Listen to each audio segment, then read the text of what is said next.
Oh, I don't have any music playing or anything. That's probably fine.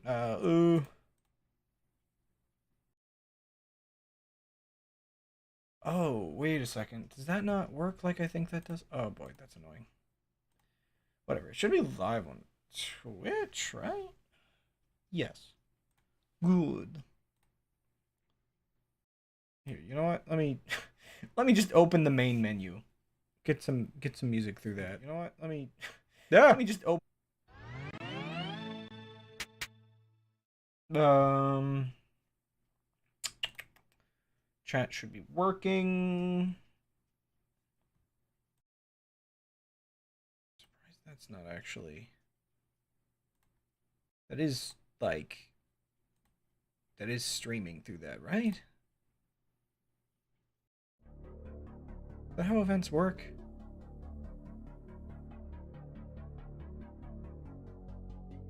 Working.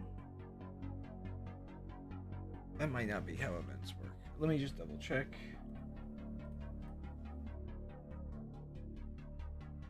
That URL is correct. Here, let me post it here just to see. Bam.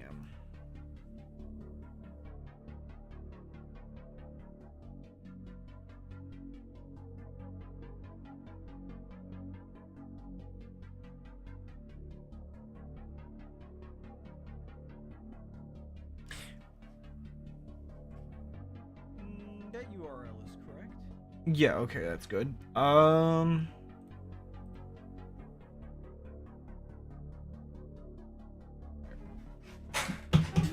Actually, I need to use the restroom real quick. Whoa!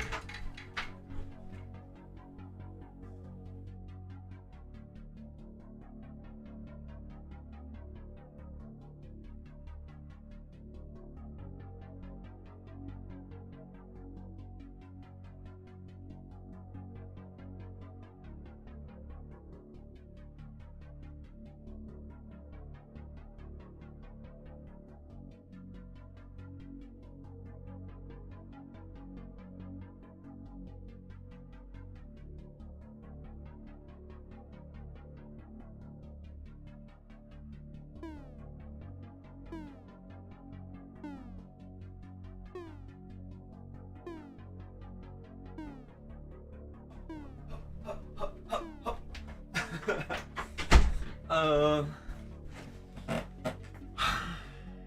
all or nothing at all. I mean, what? Huh? Post that there. Post that there. Where else? Is there anything? Where else I had to post this? I don't know. It's not like I have much social media anymore. Trying to avoid Twitter, despite the importance of diversifying your marketing.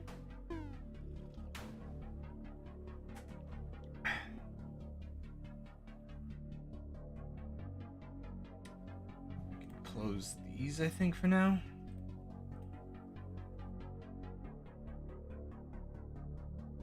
Is there anything I had to do here?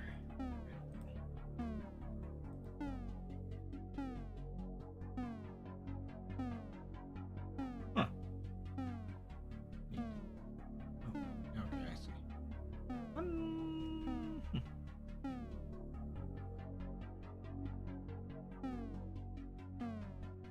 I I don't know how long I forgot to put a timer on this starting thing. If I'm being honest, it'll probably just appear. I can retweet.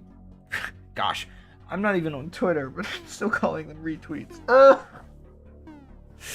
The brain rot is real. No, oh hi. Um.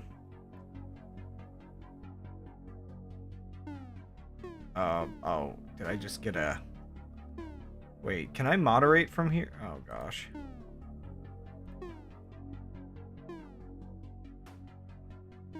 I should have probably... whatever.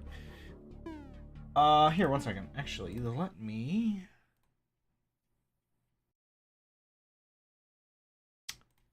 make this a little bit more of an official opening. Or not. It didn't load in time. Oh no! Close enough. Whatever.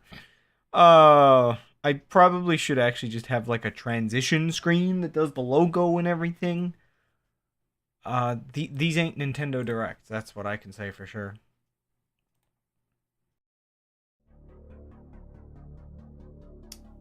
Anyway, hello. Great Gun Gauntlet released today. Yippee! Well, okay, so it released early access. Obviously, there's still more to develop, but this is where the fun begins. This is where we get going. So yeah, today, hope my controller is on, or else it's going to spam a bunch of buttons and break everything. No, that's good. Yeah, I'm just gonna play for a bit, talk about development. Eventually here, I think once his workday is over, Gold will join me for more conversating. But, yeah. Okay, so, the demo, version was out a couple weeks ago. It is still available if you want to play the demo before committing to buying the game. But in the full version, there are 2 more levels than the demo. Except for, obviously by the screen, there's 2 more levels so far. Kind of the same goes for characters. There's 1 character, but that's so far. Yeah. It's gonna be really fun to watch. Well, okay, I was gonna say, it's gonna be really fun to watch this screen fill out. However, funny enough, in a couple weeks, I'm gonna just straight up replace this screen because I had an idea for how to make it cooler. It's not cool enough, but it will be cool enough. We'll get there. So, that's one thing coming soon, I suppose. Before I get into playing the game, was there anything else I wanted to mention? Well, I guess changelog from the demo version is here. Yeah, 2 new gauntlets, 2 new music tracks, 2 extra, like, bonus difficulty modes, you know, some balance changes. Honestly, there's a couple things that aren't even listed on here that I, like, finished last minute. Obviously, the progression system is new. So while the menu for survival mode is going to change, I'll probably end up keeping the main progression system. I've already planned out how a lot of the levels are going to unlock, so yeah. There's a plan. I have to update the I have to go and update the actual, what's it called? My brain is already shutting down, and I've just started the stream. That's when you know it's a quality presentation. Oh my gosh, what is the word? Oh my goodness, I literally have a web page using this word as the title of the page, and I cannot remember it. This is amazing. Just double checking if the audio is correct. Oh my gosh! Why can't I remember this word? This is actually really funny. It'll come to me. Give me a second. It'll come to me. Simple words. It's a phrase, not a word, actually. The road to release page. You know, the gosh, why can't I remember it? Am I going crazy? Would I even know? Anyway, no, yeah. So yeah, the progress page. This is gonna drive me insane. This is gonna drive me insane. I'm gonna go to the website. I'm gonna go to the website and remember what I called it. Holy moly! Simple terminology. This is an amazing way to start a stream. On the games page. Roadmap. Holy mackerel. Ooh, that's neat. The little thing updated. Yeah, so we have a roadmap page on our website. And the roadmap page is a little outdated. I want to actually spice that up because it was very like a technical detail page, but also we have a much more concrete plan of when, like, what content has to come out in what order. And so, yeah, that's basically it. I just need to go through and update that page and actually start detailing it in an order that like feels more concrete, so I can be like, okay, here's where we're at, here's where we're going. I mean, it's kind of there, but it's super vague by comparison, I think. In comparison to what I could do now. So that'll be a thing, but obviously if anybody asks, I can just simply inform them of what's coming. The first thing I should note about upcoming content updates, did I put out? No, okay, so I'll have a blog post or a devlog coming out both on the website and on our Steam page soon. Oops. That will be talking about what the first content updates will be. Like, it's basically, so what's next? We released it. And yeah, so I guess the main thing that'll cover is going to be the fact that because we want to change the survival mode menu into something a little nicer and had, like, with a better cool factor, as I like to say, it will it'll probably be, I mean, it's hard to say, like, small updates maybe like next week or the week after, you know. Every couple weeks we'll probably put out a small, like, balancing fix or bug fix update. The interesting thing right now is that a lot of the content is in my sort of in my court to finish. So Gold here gets to focus I'm really not playing well. Gold gets to focus more on polishing stuff for a bit until I have actual feature content to share. But I mean, even on my end, there's polished stuff I need to do. Either way, that stuff's a lot easier than finishing content. So hopefully that'll keep the ball rolling with little things. Like, the main thing, there's a couple issues with the boss fight that I noticed. Like, I finally just, like, yesterday realized what causes a certain bug. And so I can finally get that fixed. Well, I say I can, but we all know that's Gold's job. Probably. Actually, I wonder. Sorry, I'm just thinking how I want the audio set.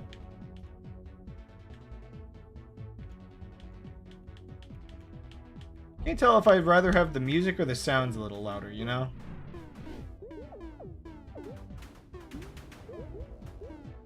Funny enough, it's not in this update, but while I was literally recording and uploading the trailer yesterday, Gold fixed another bug, so that's already something for the next quick update coming soon.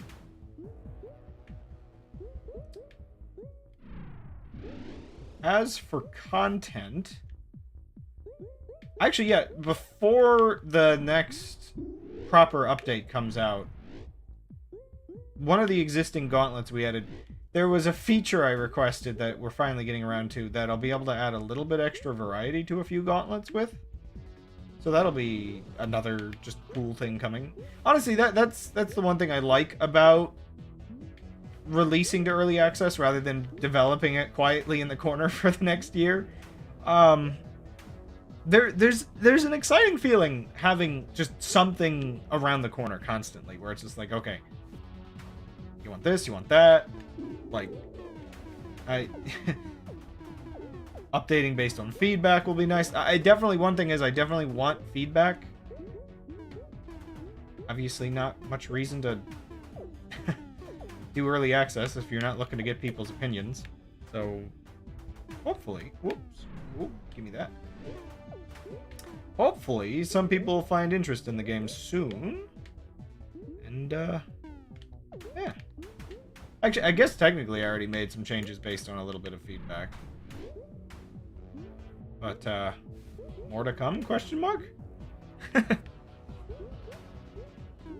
was talking with my brother the other day, actually, and he reminded me that there's something I never really put much effort into that I definitely should at some point, and that's the UI up top. Or not the UI, well, not up top, but just everywhere. I never actually customized the font. And I think I'm gonna probably go with some kind of pixel art or just the kind of font you'd expect on an old OS, maybe. I'm debating exactly because I want the UI to feel like the game is sort of in a computer monitor, I guess. Trying to get that sort of I don't know. What would you consider like living lore? Like, how would you describe like when your game immersion is just everything gives you an idea of what the world is? So like in this case, the game is focused on this being like a testing facility. And as such, like the gameplay is as if you're like watching from like a monitor. Like the main menu I'll probably add like fake scan lines to and everything. I've been thinking about it a little bit. Obviously the main game won't have any of that crusty scan lines or chromatic aberration or anything. Well, unless you do this. Wait, is that disabled? Oops. Did I just discover I didn't... Oh. Wait, did I disable? Oh! Oops! Sorry, I just noticed something silly. Yeah, that's not working. Oh! Well, there's another bug to fix. Oh, right! Okay. I'm surprised I hadn't noticed that. Unless, you know, it probably changed in one of the last few updates or something. I mean, luckily this effect works, but, interesting.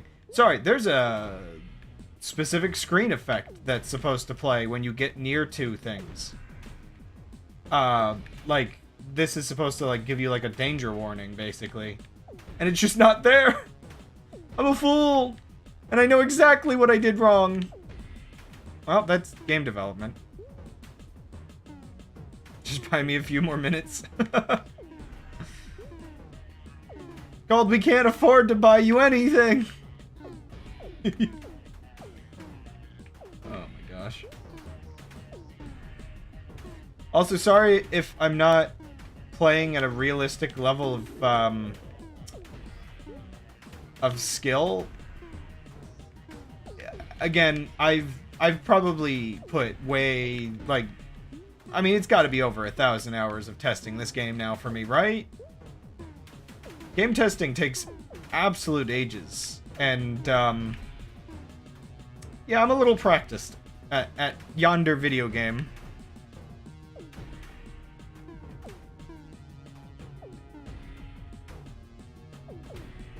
See, usually when you advertise your game, you're supposed to irritate people and play really poorly so that they feel like they do better. Oh my gosh. Oh, wait, no, this isn't a mobile game, sorry.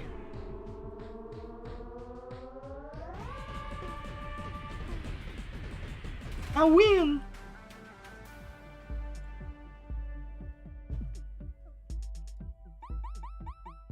Hey, look! Level progression. So... Sorry, this is a part of me is like... I can press play again to immediately go back to the selection menu. But the thing that bothers me is I don't know why that animation bug happens. And it only happens from this one condition. It's like, oh. Okay. Again, we're gonna replace the screen. It'll be better. It'll be better. Anyway, yeah, with the level progression for now, I wanted to make sure just about any time the player beats a level, they unlock something. But also, even if they're not playing very well, if they give it a couple goes, they can unlock something. So I survived the whole gauntlet there. But if I had failed and then played again and then failed again, those two attempts would have been enough. Usually, well, if you get about halfway, it would have been enough to unlock Gun Gauntlet here. But because I won, I actually unlocked both of them. Though after the first few levels, it'll get to a point where it's just like you have to play like really, really well to unlock more than one at once. But that's for the future. Here, let me torture myself immediately. Is this a good idea? Is this a bad idea? Who knows? It's a bad idea. It's a very bad idea. So, one of the things we added since the demo, and I'm wondering if there's any other variants of this we could end up adding. One life mode and one health mode. So basically hardcore mode, as other games would call it. I just wanted to have the name a bit clearer. I think I would call for this game the combination of one life and one health is true hardcore mode.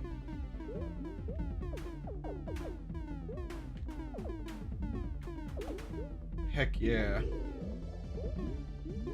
Current version doesn't include this, but later versions will include bonuses for playing on these modes. Because, I mean, it feels like it would really cheap people out of their efforts if, you know, if you end up playing a really difficult mode and just earn the same points. Jeez. Oh my gosh. Calm down.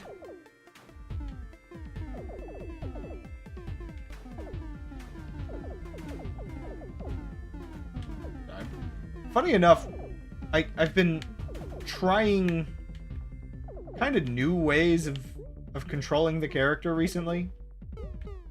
Because I do a lot of this swoop right into the bullets, which is an effective and valid strategy. But I'm curious how other people might end up playing in the long run.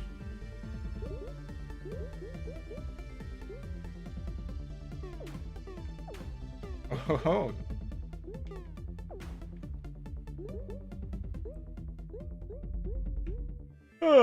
Now, I guess the funny part for a game like this is a stream like this is probably going to show quite a lot of the content for what's available right now. But also for a game like this, I don't know, it's that exact overlap of games that seeing all the content doesn't exactly make you not want to play it, you know? It's not like quite a story game or something.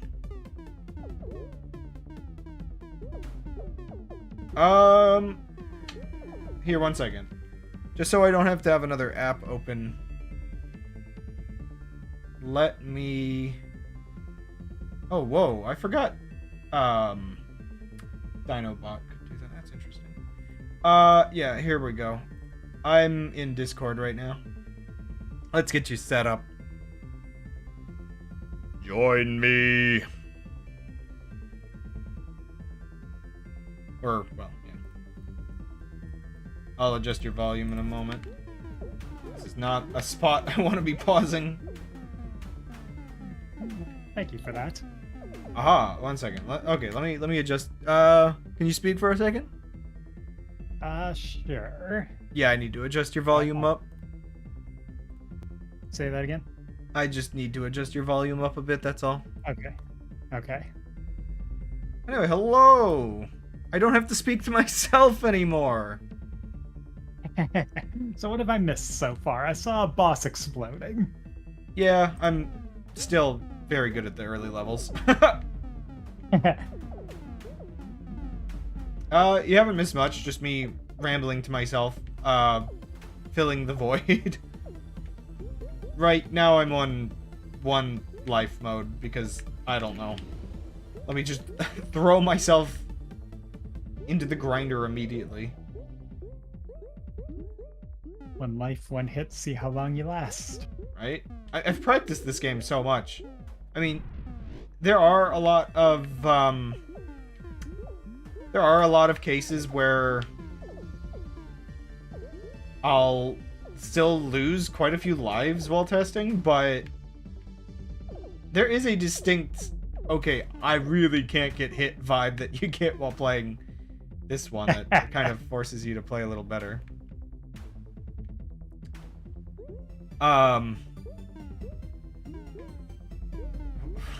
What was it from a moment ago where I realized... Sorry. Oh yeah. Sorry, I realized I forgot to enable something on the camera that I need to adjust when I go back to working on the project later.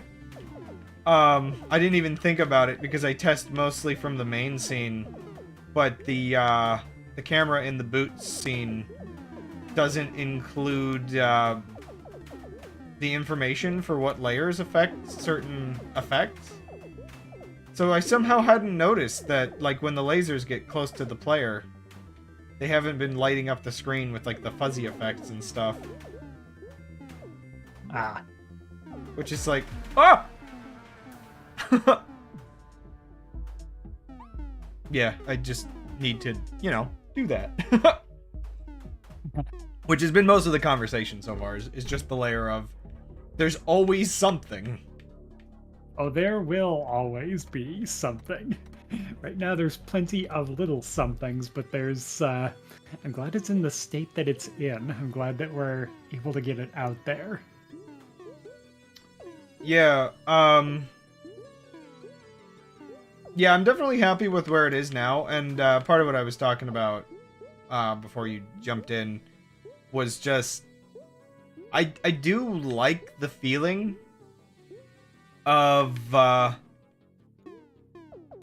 having stuff to do next, you know? Like, you know, I don't know. If we had just released the game in, like, a completely finished state, it might have been, like, a, you know, a little awkward to be like, well, it's done, that's it. You know, I think I like the idea of having content updates. It feels good.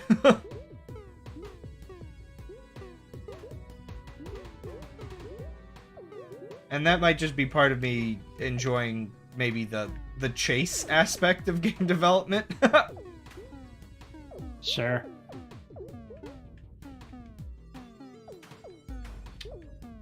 Anyway, you gotta get to work. No, no, you get this weekend off. That was the deal. That was the deal. But what about the new deal? I can get us a new deal this weekend, and we can just work forever. There will be more weekends. It's not like you have a full-time job that you're juggling around this, right? Right? Oh dear.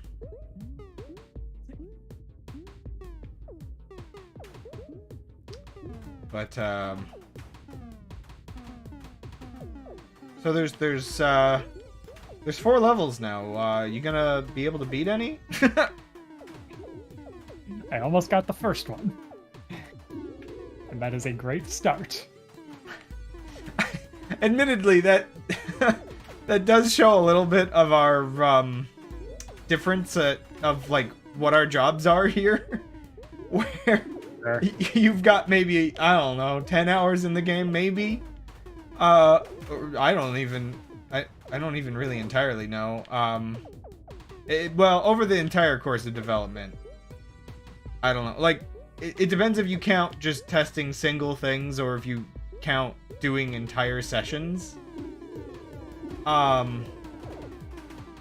Which, yeah, for me, like, when I say of how many hours I've got in the game, I'm basically just counting the testing sessions I do. It's just, it really is to that extent with them, where it's just like, yeah. The difference between us is a 10-hour player and a 1,000-hour player, basically.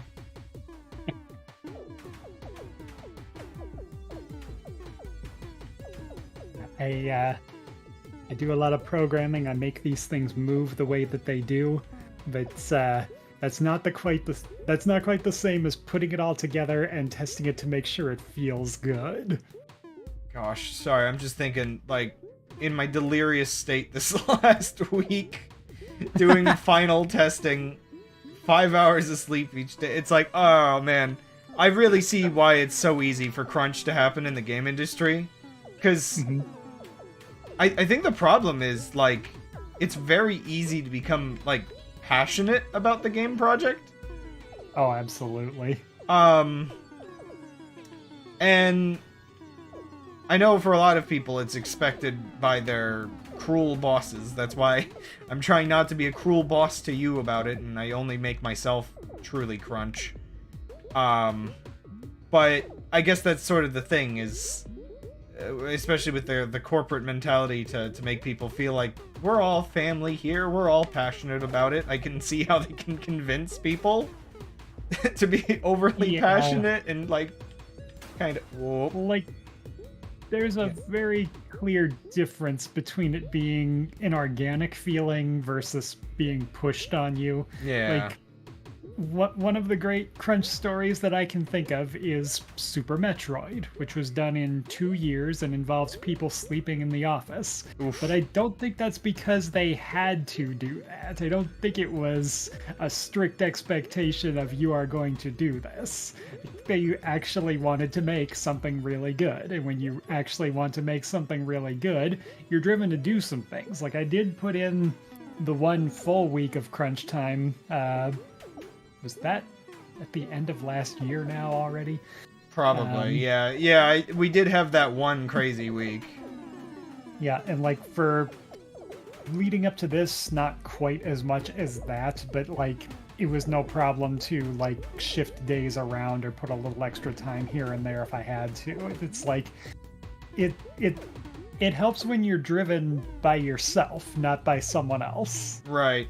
Yeah, this last week or so has mostly been, I mean, I don't think you've worked on any days that you don't usually, you know, make time for anyway. Maybe a little extra effort on some of those days, but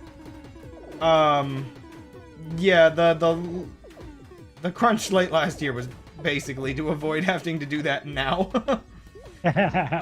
Which was good planning. Yeah. But yeah, I can unfortunately see how people get caught up in the in I guess the passion of it all, or whatever. Because I guess that's the difference that you get, is corporate crunch versus indie crunch. I don't know.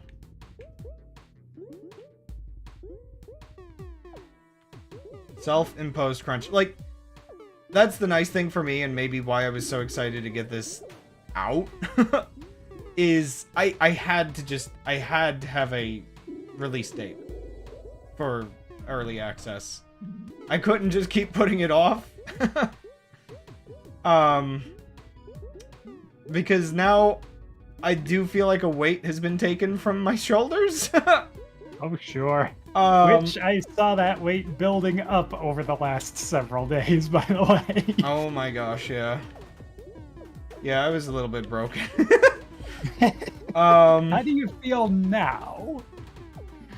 I feel like, well, if I'm being honest, I was hoping I'd be a little bit more giddy.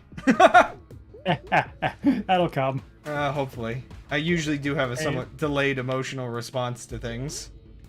I feel like I've seen a few things where it's like, this is exciting. I should be excited while this is happening. It's like it comes and it goes. It's a couple of days later. It's like, now it's exciting. Right? Though, okay, I did have a moment yesterday where the trailers were uploaded, everything was ready, and I actually did, like, lean back in my chair and just had that sort of, just that moment that you get when something's, like, truly finally done and your body realizes it, and you just have that, like, mix of, like, a sigh of relief and a chuckle. I have a feeling I'm going to have that as soon as we're done with this and my weekend starts. Right. I guess that's part of it for me, though, why it never quite feels over, is handling the marketing as well. Like, I'm not done. I'm never done. Oh. Like, I do have to finish making the devlog talking about the thing I mentioned earlier about what's next. Right. By the way, I really like this new boss track that I added. I know you probably don't have the stream actually with its audio open right now. But it's either talk to you or listen to the game, but not both. I'm not 100% sure whether you've heard both boss tracks. I mean, I've shared clips while I was working on them. But this one's interesting because it was from the old soundtrack from when we first started that Nice. I couldn't make work as a regular gameplay track because it was either too, like weirdly light sounding, I guess. Like, it didn't have an intensity to it, or once I added intensity to it, it was straight up a boss track by that point. Right. It was like, it was either all or nothing kind of thing. It was going hard or not at all, so just gotta pick one and go with it. But I don't even know if I can say, because I have faced the boss a couple of times and almost defeated it, but when I get to this stage of the game, music is not where my focus is.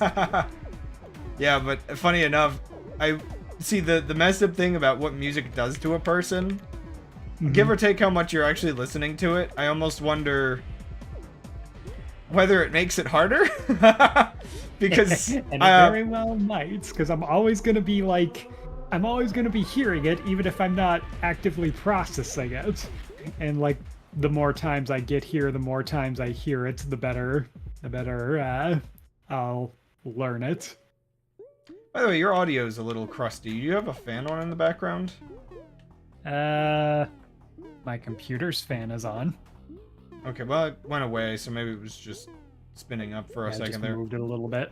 Oh, okay. Yeah, there's just like some close to the microphone static coming through. I was just curious. Yeah. So it was definitely strange recording the trailer because I have to record with the music off, and it's such an odd experience. Like, yeah, having the boss there without any music, and I definitely prefer having the music, so that's a good sign. Yes, that means that we've done something right with that too.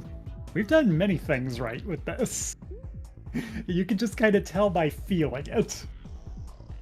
Right. Yeah, I'm happy. There's still a couple, like, there's always gonna be more. I can always talk infinitely about all the more I want to do. But that's for devlogs and trailers and me actually getting to the content that I'm working on. Oh yeah, speaking of which, so that's an interesting thing. When I was talking earlier about the polishing updates we'll probably have coming out in the coming weeks, what I was gonna mention is, so I've got a lot of the plan in place for, you know, like what content needs to be added next, or like what order the game is going to progress in difficulty-wise and everything, which levels need to be added, all that. So the weird part is I want to actually incorporate like new gauntlets and new arenas in the order that, you know, they unlock. And that means I'll probably make one more gauntlet and then we have to work on the next arena. So that'll be something. Hey, Will. Welcome, welcome. Yeah, which, making the next arena, I mean, I've already got it planned out generally what I want to do with it, but, it's a little bit of a delay before, like, compared to just making a gauntlet. So I'll probably release the one gauntlet that comes out next. Then I'll need a little time to make the whole next arena model, and I guess that's actually where you come in as well, because I need the ability to have the conveyors that turn around corners. Yeah, we'll need some logic updates for that, and I can possibly work on that even before the arena is finished. Well, I mean, I need that for the arena to be finished. Let me put that a different way. Before I finish the model, yeah. Like, I don't think it'll be very hard. We haven't gotten around to actually doing it because this arena never needed it. Yeah, not that we haven't thought about it in the past. It's the kind of thing where it's like I've tried to work it through my head. Okay, if it's going this direction, it needs to do this, and if it's switching from here to there, it needs to be like that. So it's like I have a head start when I get to it. Right. Oh man, I'm getting some like crust. There it goes. I don't know what that was about. I find it stupid and funny that when I'm recording and my like graphics card is giving out on me, I can just boost to like resync the frame rates. I still don't know why that works. If I could figure out how that works, I could probably like have us add a like actual fix. Granted, again, I don't think most people are gonna suffer from the computer problems I have. Sure. I mean, it's still good for testing like a lowest recommended configuration, you might say. Right. Well, actually, the lowest recommended configuration. Okay, recommended. Yeah, that's one thing. The lowest possible is still that little streaming computer my brother has. That's like, you know, my graphics card's like the third of like a 1070. That one's like a third of this. I have a Raspberry Pi, but it doesn't run Windows. Well, we'll just have to work on compatibility. Gosh, I don't even know, like, physically possible.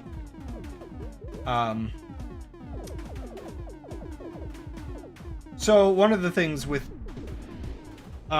me planning out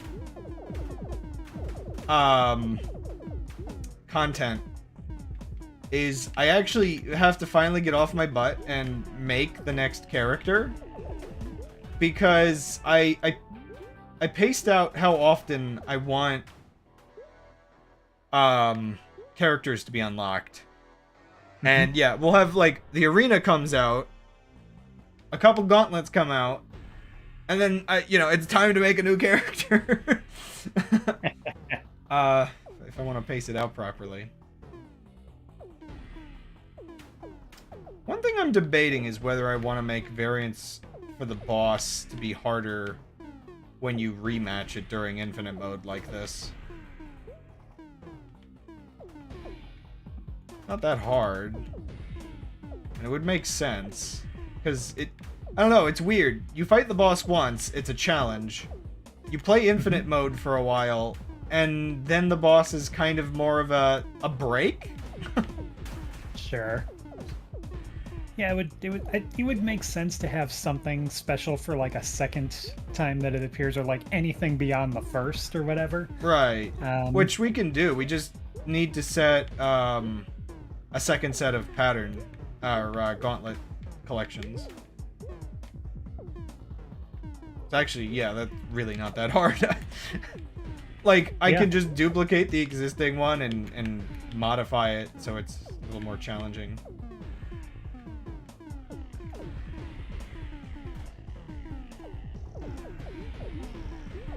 Speaking of which, despite it all, I think I'm about to maybe lose? I don't know. I've got 1 life left, but...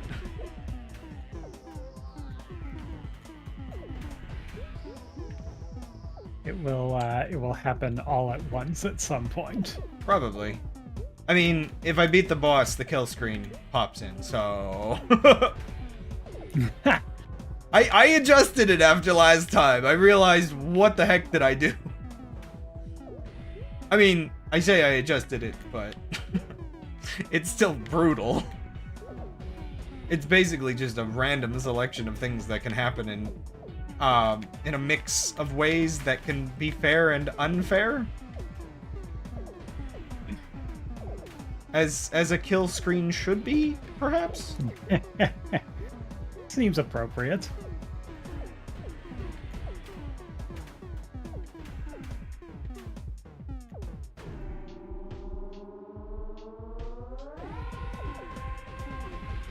Okay. Of course, the kill screen isn't guaranteed, but we'll see what comes next. Well, obviously, right now, technically a bug that I would like fixed. It just plays the first pattern after the boss, which is like, I don't know. I think when we redo the way seeds work, that might just naturally fix. I didn't put my deflector up. That's the most embarrassing way to lose. Oh, that's so stupid. You made it to kill screen territory, but not the kill screen itself. It still feels a little better than one that I had yesterday, though. When you tried to the boss. Or no, something else? Not that even. Like, if you remember my story, I had like 2 lives going into the boss. I would have had a 3rd life, if not for the fact that when conveyors were moving very fast, a box swept me away into the edge of the arena. Oh, well, perfect timing. The next level I'm going to play is, No Gun Zone. Spoilers? If I may rephrase what happened to me, the only box swept me away. Oh, no. Well, get ready to be swept away.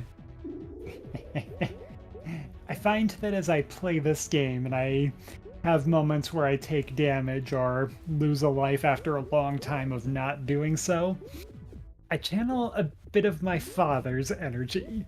Oh no. Namely, when he's on the golf course and he makes some mistake that he knows about immediately, and he just starts muttering curse words to himself because he knows he can do better. Oh dear. It feels like that. Speaking of getting swept away in boxes. Yeah, that I wouldn't feel quite as bad about. I'd still feel a little dumb to have not gotten out of all of that, but it's a little more understandable to get caught by it. Moving day. Moving day? I actually called this sale day, funny enough. It does look like a shipment of things going through, doesn't it?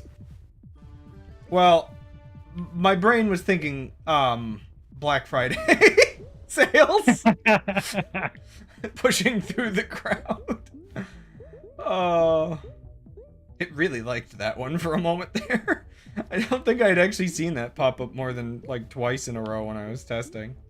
But I guess that goes to show you the way that just, like, you know, about, infinite number of combos.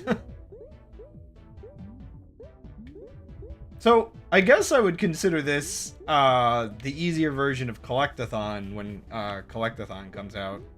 Considering that's the old games one where there's, like, no turrets spawning. Right. Kind of one of my design philosophies when designing gauntlets for this one is to introduce, like, a concept for a gauntlet and then introduce a harder version. So with these being a lot of the first levels, like Mega Mix ends up being like the harder version of Startup Program, and Collectathon will end up being the harder version of this one. So what I'm taking away from this is the best is yet to come. Yeah, basically. It depends on how sadistic you are in terms of wanting difficulty. Yeah, because I think one of the other upcoming ones should be Smoking Gun, I believe, which would be a mix of plasma obstacles and gun obstacles. So it's essentially a harder version of Gun Gauntlet. And then from there, you know, there's just 2 levels that are basically dedicated to being as hard as possible. Well, okay, one should be very hard, like, I struggle to beat level of difficulty, and the other one should be at a level where, like, it takes me a long time to beat it the first time. Like, those are the brutal ones. Oops. Ah, crud, I shouldn't have used my deflector there. I just took the barrier along with me.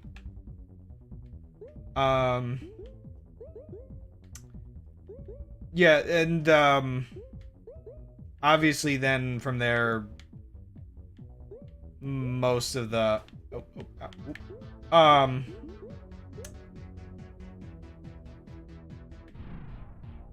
yeah, from there, you know, you'll get more information on the other gauntlets when the next arena is released. Because, admittedly, until we actually finish the arena, and I'm not just simply theory crafting it, I can't know entirely for sure, like, what some of the levels are going to be. Like, I know that does make the game out to be a little less planned than ideal, but a lot of these ideas sort of come to me as I go, and I don't want to, like, anchor down to a specific idea. Yeah, I mean, we have a basic structure planned. We know how much we want to put into this, and we know that there's definitely enough design space that we can fill out that structure. But a lot of times when it comes to this kind of thing, we've seen it multiple times in this project. First you have to build something and play around with it, and then you start to realize, I know what I can do with this. Right. Like, one of the things actually I'm pretty sure being demonstrated here a little bit is this use of having different conveyors going at notably different speeds. Something that, of course, didn't exist in the old version. Yeah, they used to be very linked to each other in terms of speed, like one speed that was being fed into all 3 of them at the same time, but now there's some flexibility so they can do some very wild things. Right. And then you added that feature recently where I'm like, okay, sometimes I don't want the conveyors to update at all when I'm adding a part to a gauntlet. To a pattern, I guess, as we call it internally. And you made it so I could do that individually. Per, it's weird. Sorry, I'm just... I thought I got rid of those. You made it so I could do it individually per conveyor. And, yeah, I've actually utilized that a few times. Have to explicitly set those speed values for every next set of things that was coming, but now it's like, okay, just use whatever speed it was going already, just continue that, but spit out these obstacles to go with it. Yeah, it definitely, one of the utilizations I actually have, I have a couple patterns I call like inject patterns, where it'll just spawn a row of obstacles and it'll keep the conveyor speeds like all what they were before. um That makes sense out of something you said the other day. yeah, inject gravity. Yes. Yeah, that one's fun. You'll see it pop up a little bit. Boy. This is in the Gauntlet, one of my favorite internal names that we have. The one I just did, I always name Frog Fight. And I realized that one of the tracks in the game actually kind of has a drum beat that reminds me of yonder Toad-related game. Oh, Indeed. did not plan that out properly. Oh! This collection took a lot of effort to make engaging without any guns.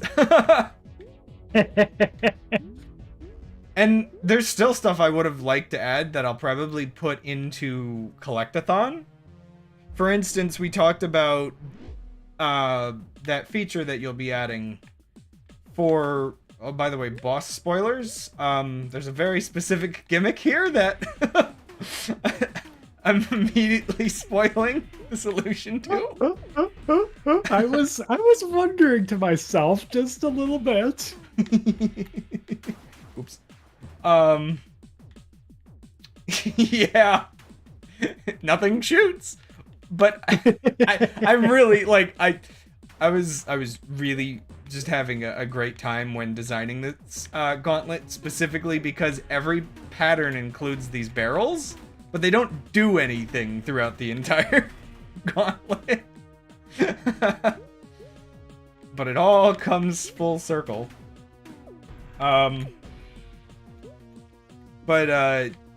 Yeah, so the one thing I want to utilize is that feature I was requesting where the player can or not me, or not the player, me. I can oops, I can build gauntlets that chain between patterns like randomly, which would allow me to basically add like an extra level of procedural level generation within the procedural levels. Like I mentioned, I'd be able to generate mazes, which is weird, but very useful for things without. Well, this game has got some flexibility for what sort of obstacles you can need to navigate. Like I think in one of our test builds we put a platformer level through here, which is a little different since you're moving in all directions and not jumping over things, but it is plausible. Yeah, I remember I generated the first level of Super Mario Brothers. That was the one I was thinking of. I'm debating. I might add that in as a Easter egg, like rare one that can spawn. The thing is, if I add that in, I want it to be like one of the last things I add to a gauntlet, because the number the number of patterns needed for a chain for that is unreasonable.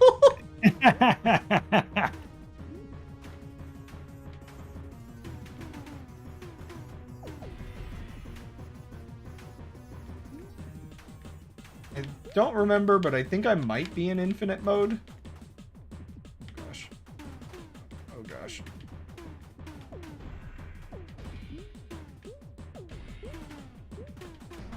Okay, I'm scared. I'm scared! There we go. See, am I in infinite mode? Yes. Ah! Everything's fine. It's just a little bit of fireworks, that's all.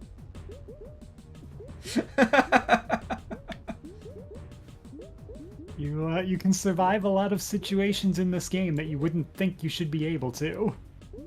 Gosh, sorry, I cannot wait to actually add the second character, just because I'm just thinking of how situations like that change with them. It's so weird. I've been so like tied down to this arena, this character, that like reworking my brain for the other one in mind. Mm-hmm. Or the other arenas and the other characters in mind. It's weird. Going to be fun to see what we come out with. It's gonna go from like, for me, part of the exciting part, admittedly, is it's gonna go from what feels like very shallow screenshots and marketing material to actually feeling like no matter how exciting this game is, the fact that it's a one-screen game makes it very hard to make it clear the kind of like variety and content it has. Sure. And so like having multiple screens to show off, it's such a difference for marketing, and I just want to get there.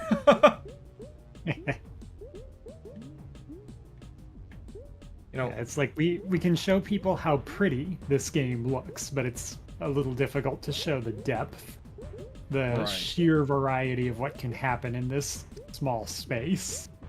And then we're going to add more spaces to it, and who knows what they'll be able to do. Right, yeah. Also, just making a note for anybody that finds it a little hard to watch if the game is dizzying. There is this option. I really do want to be brain friendly for people. This option's always really weird though for me. Like, I'm personally not bothered by it, but it was always one of those weird concerns I had because you know,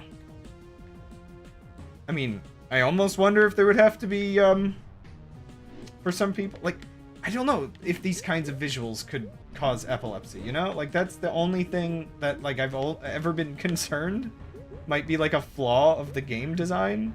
But I think to myself, well, if that's the case, then I guess it would be on the same extent as a racing game?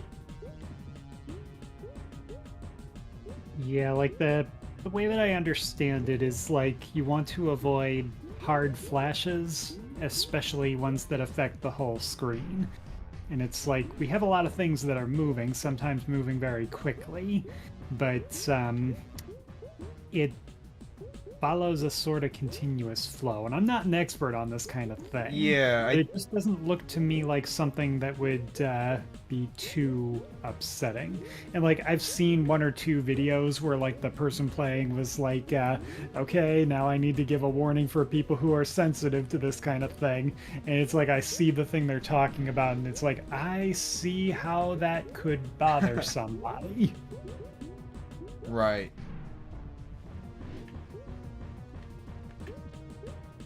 Also, I haven't gotten that feeling for anything that I've seen with this so far. Right, and I don't think I ever get headaches while testing for hours. Actually, usually, that's a good sign. Usually my fingers are getting tired before my head. That's a good sign. Also,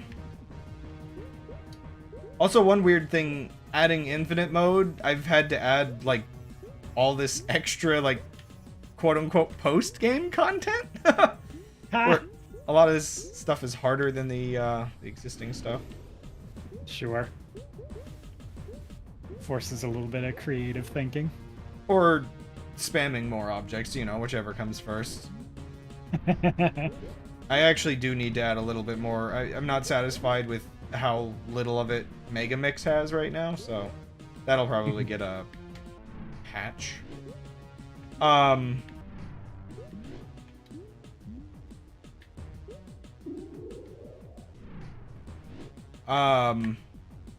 Also, yes, your brain is very important. Don't liquefy it, Will. Your brain is safe with us. As much as I wanted to show that off, I'm gonna at least go back to this one because I like the conveyors. Like, it's kind of sad. The only reason, for me personally, why I don't, see you, Will. Thanks for coming by. The only reason I don't have the detailed conveyors on most of the time is it's not good for recording. Right. And I don't have it on by default for players just in case it's too visually noisy. Sure, then it gets to be like, for the people who like that level of detail, it gets to be kind of a bonus. Right. By the way, have you interacted with the I just went right into that. Have you interacted with the gravity generators much in your playthroughs? Wait, I don't know. They might not spawn on Startup Program. I can't remember.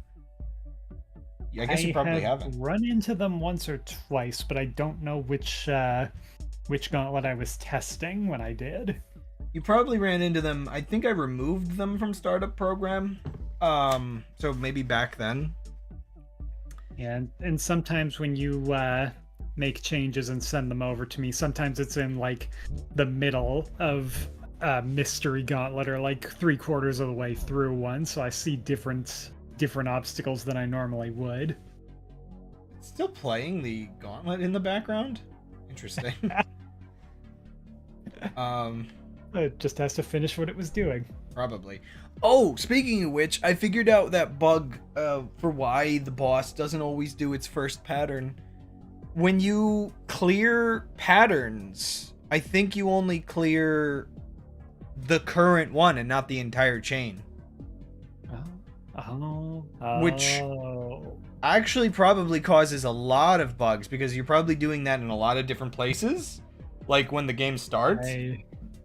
I expect there might be a long-standing one that is connected to this. Right. So I realized when the boss started and I had the debug text on and I could see up in the corner, it was like, oh, it skipped to the end pattern for that. But yeah, there's a couple things where I think we just need to go through and find all of the data we're not clearing when like the boss starts or when the game starts. Which is not always trivial to find when you're looking at it through code, but as long as we can identify it like that, make a note of it, then we can follow the code logic to find where that's happening and make the fix. Right. It'll probably be really obvious to me when I am looking at it and I know what I am looking for. Like one weird problem that comes along with starting like the first pattern of a gauntlet.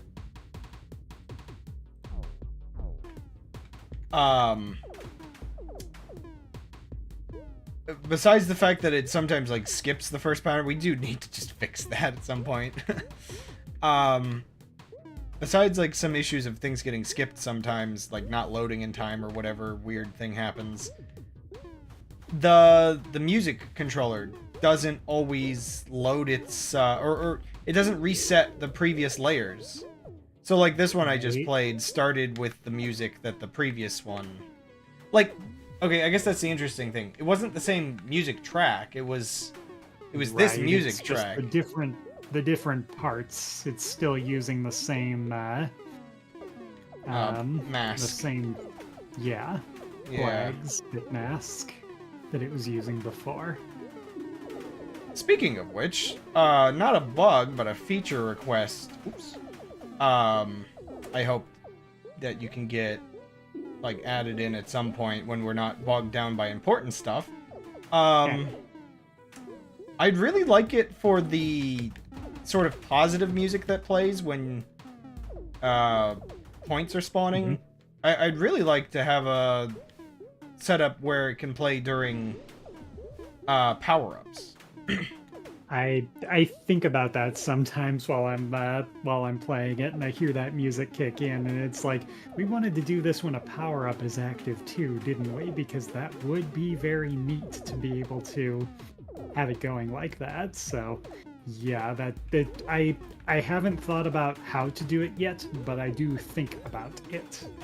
Yeah, like, I guess whatever way you set the music to play, it could be like just an or case, you know, or I don't know. Yeah. The main thing though, you're probably gonna have to add another boolean onto the object system. Oh dear goodness. You can get a lot of bullets on screen when they're slow. It's funny how little of a threat that actually is for how intimidating it is.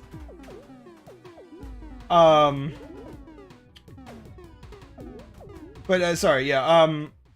Yeah, you probably have to add another flag or whatever onto the power-ups, because I think technically the player life and even point capsules use some of the same rewards energy or rewards shield or whatever logic. Mm-hmm.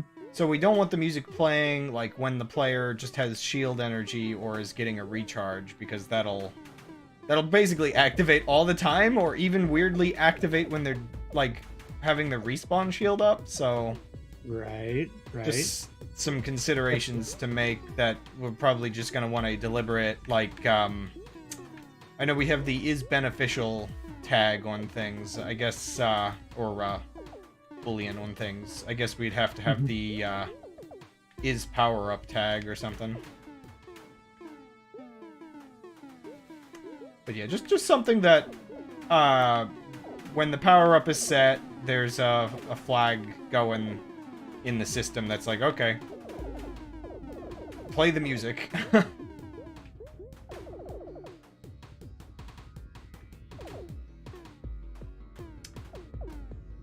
One thing I want to... wheels are turning a little bit, so that's definitely a thing that we'll be able to do.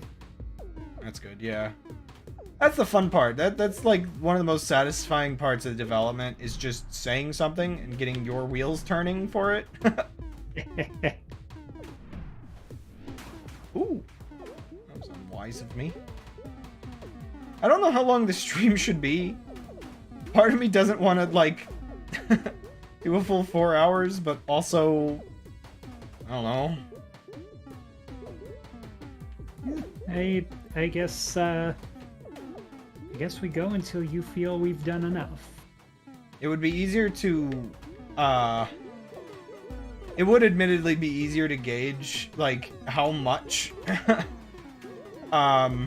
we need to stream and stuff if, you know, the marketing already had momentum to it, I guess. Sure. Just because it would be, like, we could sort of watch the viewer numbers and see when they start declining. That would be, like, the easiest way. It's a little hard when I don't actually have any viewer numbers up. Maybe I should have left that open in the background. I don't know. Yeah, I mean, I still have my notes from the Next Fest stream on like how the numbers were looking throughout that. Yeah, Next Fest was special though, so it's not gonna be quite was. like just posting to like YouTube or Twitch like we're doing. Ooh. Yep.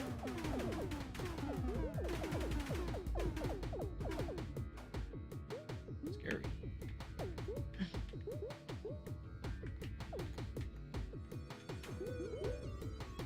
Funny enough, with this one, Like go ahead, you first. I was just gonna say with that one, if you get lucky, you can actually destroy it before it gets going, and actually earn a break instead. I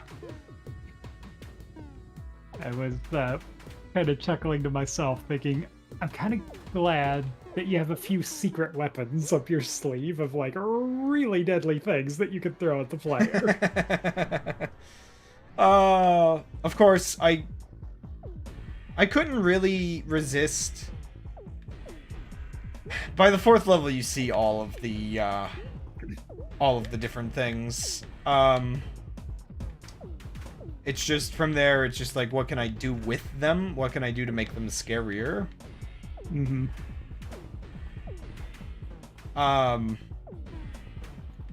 But yeah, that one one's a little spooky, you know?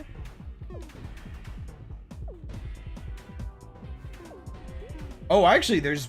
There actually is one thing that these first 4 levels do not show. I guess level 5 will probably show it, maybe. It kind of depends. It's really dumb. And it's something you probably remember when I requested it. But you probably can't quite remember what it was. Like, I'm scared of the moment that I realize what it might be.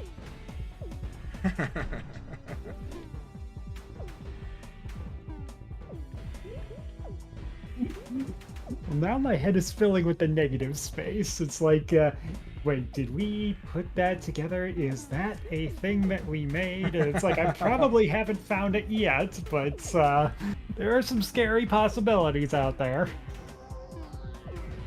Oh, man. I actually, funny enough, because of the case of destroying that laser in testing, I actually kind of want to make it slightly stronger. Like, more health, so it's a little harder to do that, but I don't recall if that would cause problems elsewhere. I don't think it would. Like, it's its own type of object, so it shouldn't affect anything else. Well, it's like weird things like whether certain objects should be able to destroy it. Right. For instance, the most annoying thing is, like, the amount of damage lasers do is generally the maximum I set anything to, because I want lasers to be able to destroy other lasers. Right. Okay, that makes sense. I mean, I guess... See, and then I got the funniness, because there's actually a couple cases where I want the boss to have lasers, and so I can't make lasers even more damage to be able to destroy higher damage objects, or else they'll start destroying the boss easier, and the things that you... It's a balancing act. Balancing the game, for sure. Sure. Like, if we ever... I'm debating if I should say this or not. But if we ever needed, like, the level of complexity for, like, what should and shouldn't be able to destroy each other, we could always add things like weakness multipliers for different types of damage. True. I mean, technically we already have something like that right now, where the player deflecting things boosts their damage. So that could probably just be extended to some form of damage type system. Or I don't know. Granted, I guess that's just a multiplier, so for everything. So I don't know, it's it's complicated for sure. One multiplier can always become multiple. Right? Ah! Multi-multiplications. Sometimes I get a little too greedy and let my deflector run out of energy. I need a quick break, so I'm gonna step away real quick. Honestly, I need a break too. It's been about an hour, so I will also be right back. Do I have a... I do have a BRB. There we go. It's funny that I just fit that right in there. Yeah. Yeah. I guess while I'm at it, before I come back, let me just check, make sure things are going well on the stream. Yeah, feel free to, I don't know, get a drink, buy the game. Great Gun Gauntlet, out now on Steam.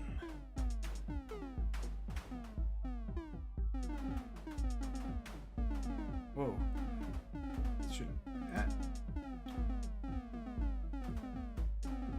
Bo bo bo bo bo bo bo bo bo bo. I really like any of those weird or laser things, just the way they sound. Or in the music.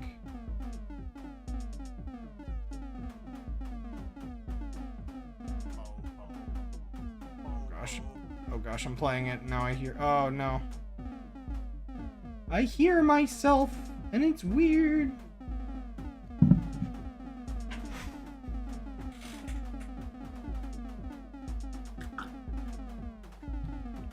Okay, yeah. Proper BRB. Be right back.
I'm returning. And I have a little bowl of ice cream. I wish I had that. Nuh-uh. It doesn't have to be the same exact one you have. Okay. That's fair.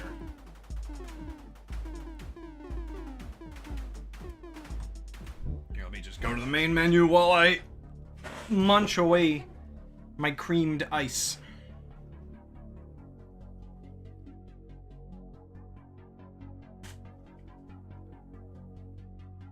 You know, creamed ice is like a completely different thing than iced cream. Is that anything like shaved ice? How would you even cream an ice? I've just invented I suppose something. you'd have to melt it a little. I feel like I've invented. Is that just gelatin? Or like, sorry, Jello. Yeah.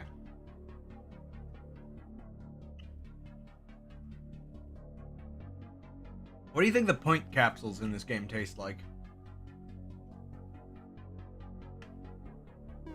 Somehow I feel like I can picture that, but probably is something close to gelatin, isn't it? I mean, the funny part is it's probably just straight up, like, metallic. But my brain went to that because I have the green mint ice cream. Points capsule based confectionery treats. Oh, you could definitely make, like, little candies, yeah. I mean, the blue ones are definitely, like, those little star candies. Yeah, I know the ones.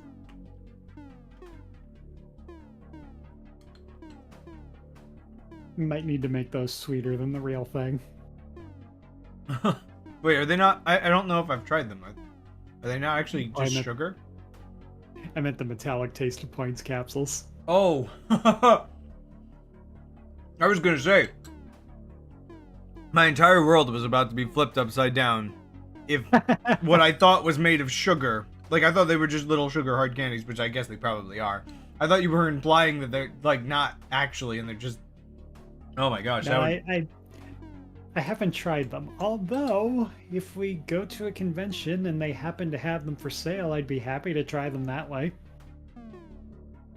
Oh, probably. I mean, it's probably just rock candy. Probably. Which is good. Though, yeah, I think I would prefer... I think I would prefer little individual ones like that. Mm-hmm. Over, like, the rock candies on a stick. And it's just like, well, what do I do with this? Sure. I've had that once, and it was like, it was tasty because it's basically pure sugar, but it was like, it's a little bit unwieldy, and it's got a texture that it's like, do you really want to slide that on your tongue? Maybe not really. Right? So like having it in small pieces like that, you could pop that in your mouth and just kind of let it dissolve like a jawbreaker, except much sweeter, so... You let your jawbreakers dissolve? I'd just break my jaw! Technically, these are not mutually exclusive. What an insult. Luck. Yeah, on the time I enabled one life mode as well, and also hadn't even died or anything. It's weird. I actually filtered it out, so most of the early patterns cannot get life capsules, but there's still a couple. I guess I left it in. That it's just like you can get really weird. They are rare, but not so rare that you never see them. So to actually like give you an idea of just how rare I have to make them for them to not show up so much. In most pattern collections, they're set to a weight of, like, they're set to a weight of, like, 0.01. Mm-hmm. So, if it was just, like, them against nothing, it would be, you know, at that, like, a 1% chance. Sure. But, like, I think it was either this Gauntlet or No Gun Zone. The the point capsules have a weight of 8 by comparison. And then there's like everything else's weights on top of it. So all of the weights combined, like at some point you're easily like 1 in 1,000 or less for those to spawn. My intuition was going to 1 in 10,000, and that might be accurate, and that just kind of tells you how many things are showing up on screen. Oh yeah, definitely. Like it's funny because you get things like the one I was calling Sale Day earlier, and you'll get multiple shields. Like the thing is, like while the lives are like 0.01, the shields I think are 0.02, and then the energy is like 0.03. So, I mean, it's double and triple the life capsule by comparison, but it's still... They're still not exactly common. You'll see them, but it's not like... they're always a nice surprise when they show up. By the way, that one that just happened where it shuffled through a couple... That is actually a perfect example of the setting the conveyor speeds to just continue what they were before. And then setting another one. Not because of how they work now, but funny enough, because of how they're going to work when you get me that other feature. Because I plan, when the feature exists, I plan to actually make it so they can shuffle randomly instead of just top, middle, bottom. And so when I can do that, not only will the length of it randomize, and which ones go randomized, but it'll need that feature of keeping them in place to prevent some like weird movement bugs that could happen if it didn't. Sure. It just allows it so that like anyone can transition to any other one, I guess you could note. There's gotta be like other better examples of that system, but fortunately they don't come to mind immediately. Whoa. When I'm recording and my GPU is well, it's currently at 90%. If you want an idea for what a GeForce 750 can do while streaming and playing a video game.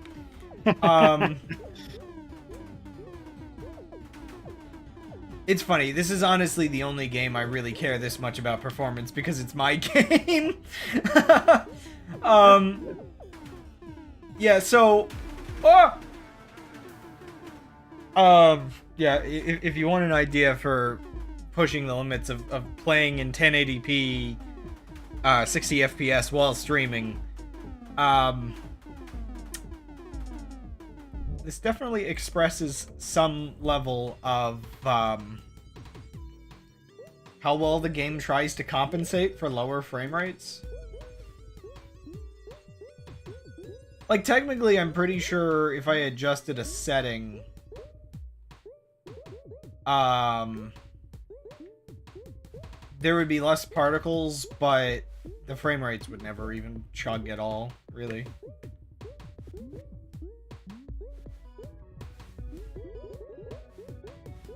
Wowie zowie.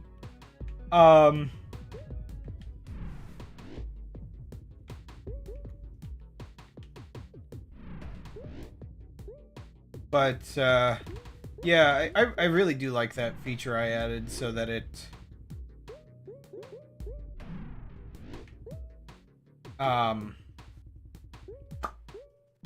so that it lowers particles as the frame rates go down just to compensate for it. That is, subtle and a smart choice. Very effective. One thing I would like to get to soon, and this is where I'll probably be all over the place as I develop features. I'd really like to finish the textures on a lot of these objects. Like, the barrels stand out to me because there's just nothing on their tops without a texture. Sure. I want everything to be shiny. I want to trick people into thinking my indie game is AAA quality. No, never. I mean, if we can compete with them, we will. And we never will. I mean, what? Let's be realistic here. Don't toot too much. Just need the right collection of tools. As far as assets go, though, by the time this game is finished development, it really will be as high quality as a game like this could ever be visually. Like, I can't really think of a way somebody... Well, okay. There is, like, a little bit of a lie there, because technically the one thing somebody could do would be to incorporate, like, RTX features to make the lighting really good. And, Sure. Yeah, I'm not gonna lie. Ray tracing... I've done a couple little tests with, the higher quality renderer that we don't have access to for this, because it doesn't run well enough to... Right. satisfy me. Yeah, the game does look really, really good with ray trace type lighting. Of course, well, okay, I don't even think what I was using was full ray tracing because, I mean, I don't have a card for it. Whatever version of it, I mean, it was definitely not the type that runs well, so, I mean, maybe it was just both low quality and, not utilizing the stuff that actually makes it run well on a card. Ah! I got greedy!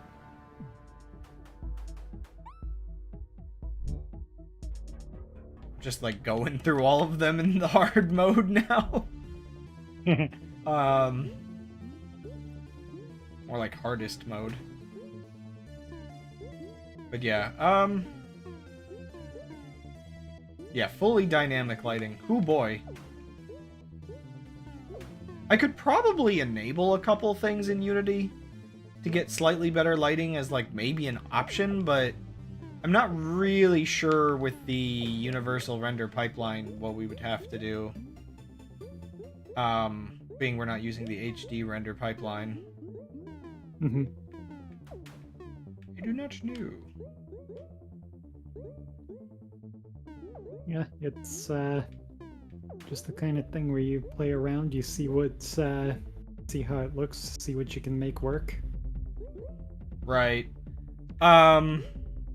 See, I think that's kind of a silly thing when I think about it. Avoiding you worrying about being stuck on this game forever. I don't think there will ever be a Great Gun Gauntlet 2, as much as I might have joked about things.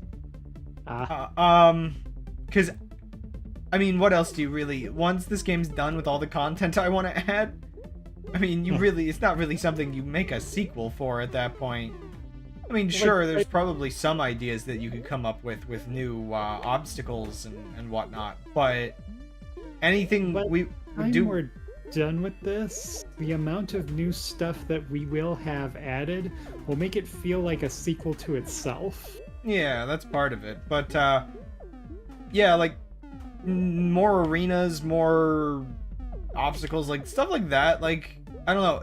The awkward thing with a sequel is it would be a lot of, like, it's the same game, just with more content. And at that point, it's just, like, at most, I almost feel like we would come back to it, like, I don't know, 20 years later, make whatever HD...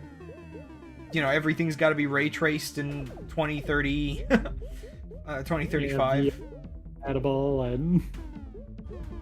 Yeah, like, compatibility. And it's like, okay, well, if we're making something like that 10, 15, whatever years from now, add content, but don't make it a sequel, you know? Right. Now, naming it Greater Gun Gauntlet is valid. And also will probably just get us, like, Wii U related name problems. Yeah. We'll market test it. We'll be able to by then. Actually, funny enough, I guess for something like that, that's kind of like exactly the kind of product that people thought the Wii U was because of its name, where it was just like the same console but like, I don't know, better with like the extra screen or whatever. Right. So Yeah, technically being like the same game but better, we could get away with silly naming conventions. Yeah.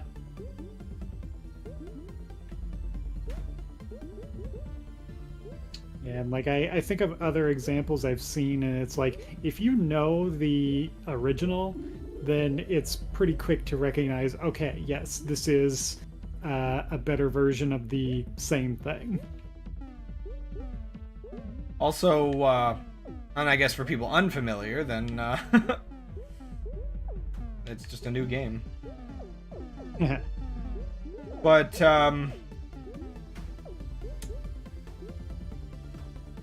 technically, this is already the Greater Gun Gauntlet, considering we had that really old demo. Oh, man. Yeah, let me stream that real we're quick. done with it, it will be the greatest of gun gauntlets. Yeah, 50 years, I guess.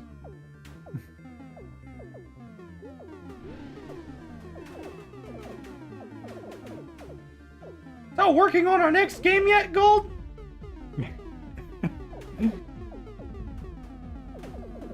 We'll probably have something in parallel by then.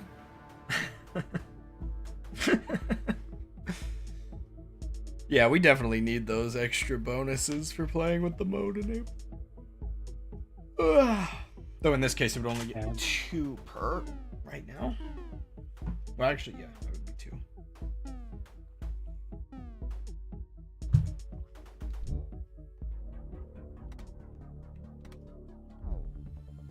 I feel like even you're going to be excited when you see the new survival mode menu I'm going to be working on. I look forward to it.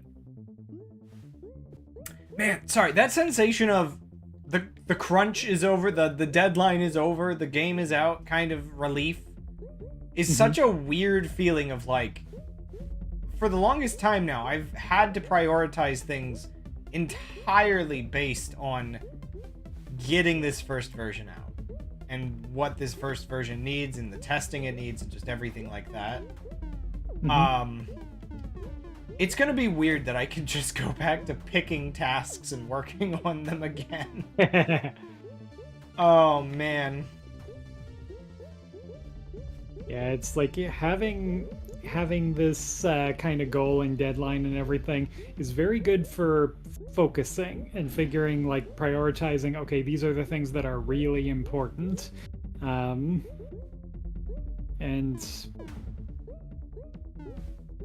I feel like there was a second half to that thought. It wasn't important enough. So you share my level of brain energy right now, I see. Just because I haven't been crunching every day all week does not mean that it has not been tiring. Part of the problem for me hasn't even really just been the crunch, but just there's just been so much on my mind with this. Sure. Like, last night I didn't really get good sleep either, I don't think. I think I got eventually a proper number of hours, just not in a continuous enough stretch. Sure. And yeah, I mean, just my brain was running through things I still have to do, making sure I didn't forget anything. I actually was like legitimately trying to get it all out of my head. Like I borderline was like meditating, trying to just focus on nothing and couldn't. At least not long enough for me to fall asleep. I would do it like, I don't know, repeating things like sleep in my head and just anything else. It was an awkward night because it got really weirdly warm in my room. And so my room was warm. I was thinking, like, couldn't stop thinking about stuff. And it was weirdly bright. It was apparently not even a full moon, but I don't know. I don't know if it's the light pollution in the area was reflecting off of the clouds, because there was like a really heavy cloud coverage tonight, last night. But I remember some time ago I was out driving on kind of a foggy, misty-ish night, and it just so happened that the street lights were reflecting off of the mist in such a way that made them look especially beautiful. It was very hard to describe, because it's like, even if I took a picture of this, it would not show up on camera, so I just have it in my memory. Yeah, I mean, stuff like that is why I actually really like late night driving. Well, okay, in my case, being a late night passenger in a car. Right. Which is maybe the selfish enjoyment of something. But yeah, I really like the aesthetics of like being on the highway at night. But yeah, no, the light pollution living. I don't even live in a city, and it's this bad. It's like, oof. Sure. Minnesota it is.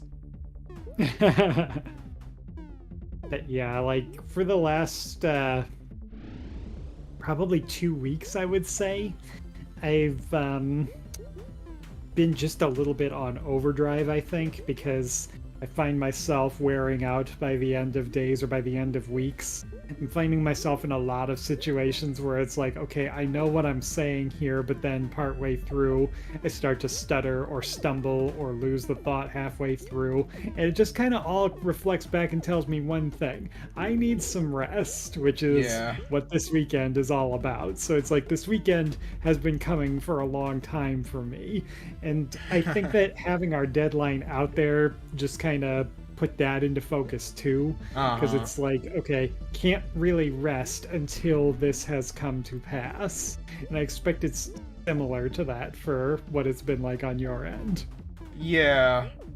Which luckily for you, you get this Sunday off, and then I think, what is it, 2 more Sundays? You get your next Sunday off as well? Yeah, Um, which I think for this month that's probably fine. yeah, well, I was gonna say it's good for pacing out, like, getting extra breaks. Now Mhm. I guess the silly thing for me as well is uh it doesn't really get less busy for me. I should take a break here a little bit, but at most it'll be me taking a break from the game projects. Because an unfortunate thing about working on this kind of stuff and dedicating all of my time to it is, like, I have to catch up on some house cleaning, and I have to start, like, working on the garden stuff I help with. Like, there's a bunch of, like, outside prep I need to do because spring is coming. Which I guess is part of why I put the deadline here, so I could get the game to this state before I have to do my outdoor work again. Yeah, that should feel a little bit. I'm debating between less strenuous and more enjoyable, somewhere between those two, knowing that this has hit a milestone before you got to that. And, Right. it uses a different part of your mind to do all of that, so hopefully it'll Right. still kind of feel like a break, even if you're still working on stuff. Like this weekend, I expect to get a few things done for myself. Not strenuous things by any stretch of the imagination, but things that have been lingering in my mind, piling up like trash bags that have been needing to be taken out. It's like, well, now I finally get my chance. Do I remember everything that I wanted to do, or did I write everything down? Right. Yeah, luckily gardening definitely is one of those things where it's good for the body and soul. So, as much as it's still work, it's not quite where, I still need to work on I need to put out blog posts. I need to just work on the game, set up updates. Like, there's a layer where I would like if more people immediately noticed the game, bought the game, actually got some momentum going with interest in the game. But at the same time, there is a little bit of relief that I'm not gonna have like a flood of people to respond to and questions to answer and all that kind of stuff. Sure, and you can always bounce them my way depending on what people do end up asking. Yeah, I mean, I hope a lot of people just, find their way to the Discord server for a lot of that too, so I don't have to, like, Yeah. look around a bunch of different places, keep up with, but I guess either way I'm going to be checking a bunch of different places.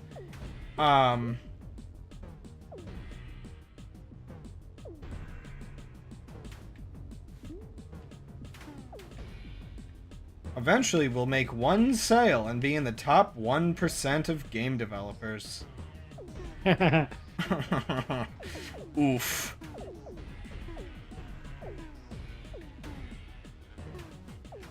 But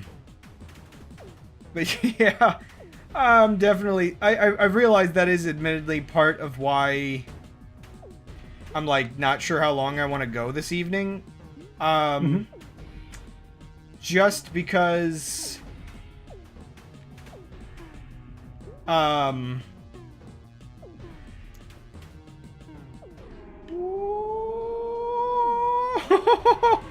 almost just died there.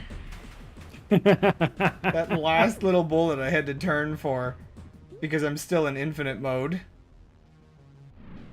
It's weird.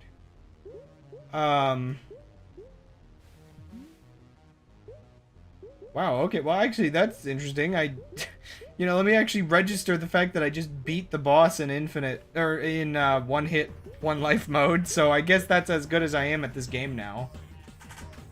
I can beat them in startup program at least. We should probably, not a high priority, but at some point we should consider Steam achievements, because you probably would have just earned one by doing that. Yeah. I mean, that's a recommended thing for sure, adding achievements. And we'll call it Lunatic. The problem is...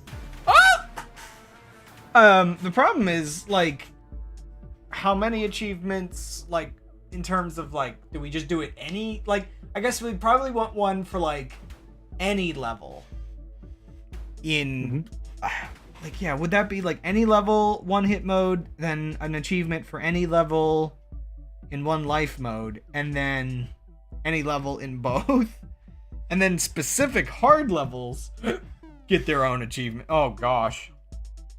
Yeah, there's things we could do with. We don't want to like overload it with a bunch of unnecessary cruft of like a bunch of repeats or anything. But if we Right. can figure like some that are general like that, and then some specific ones that are like, yeah, we think this is really tough, or you'll have to play it much differently than normal to get this.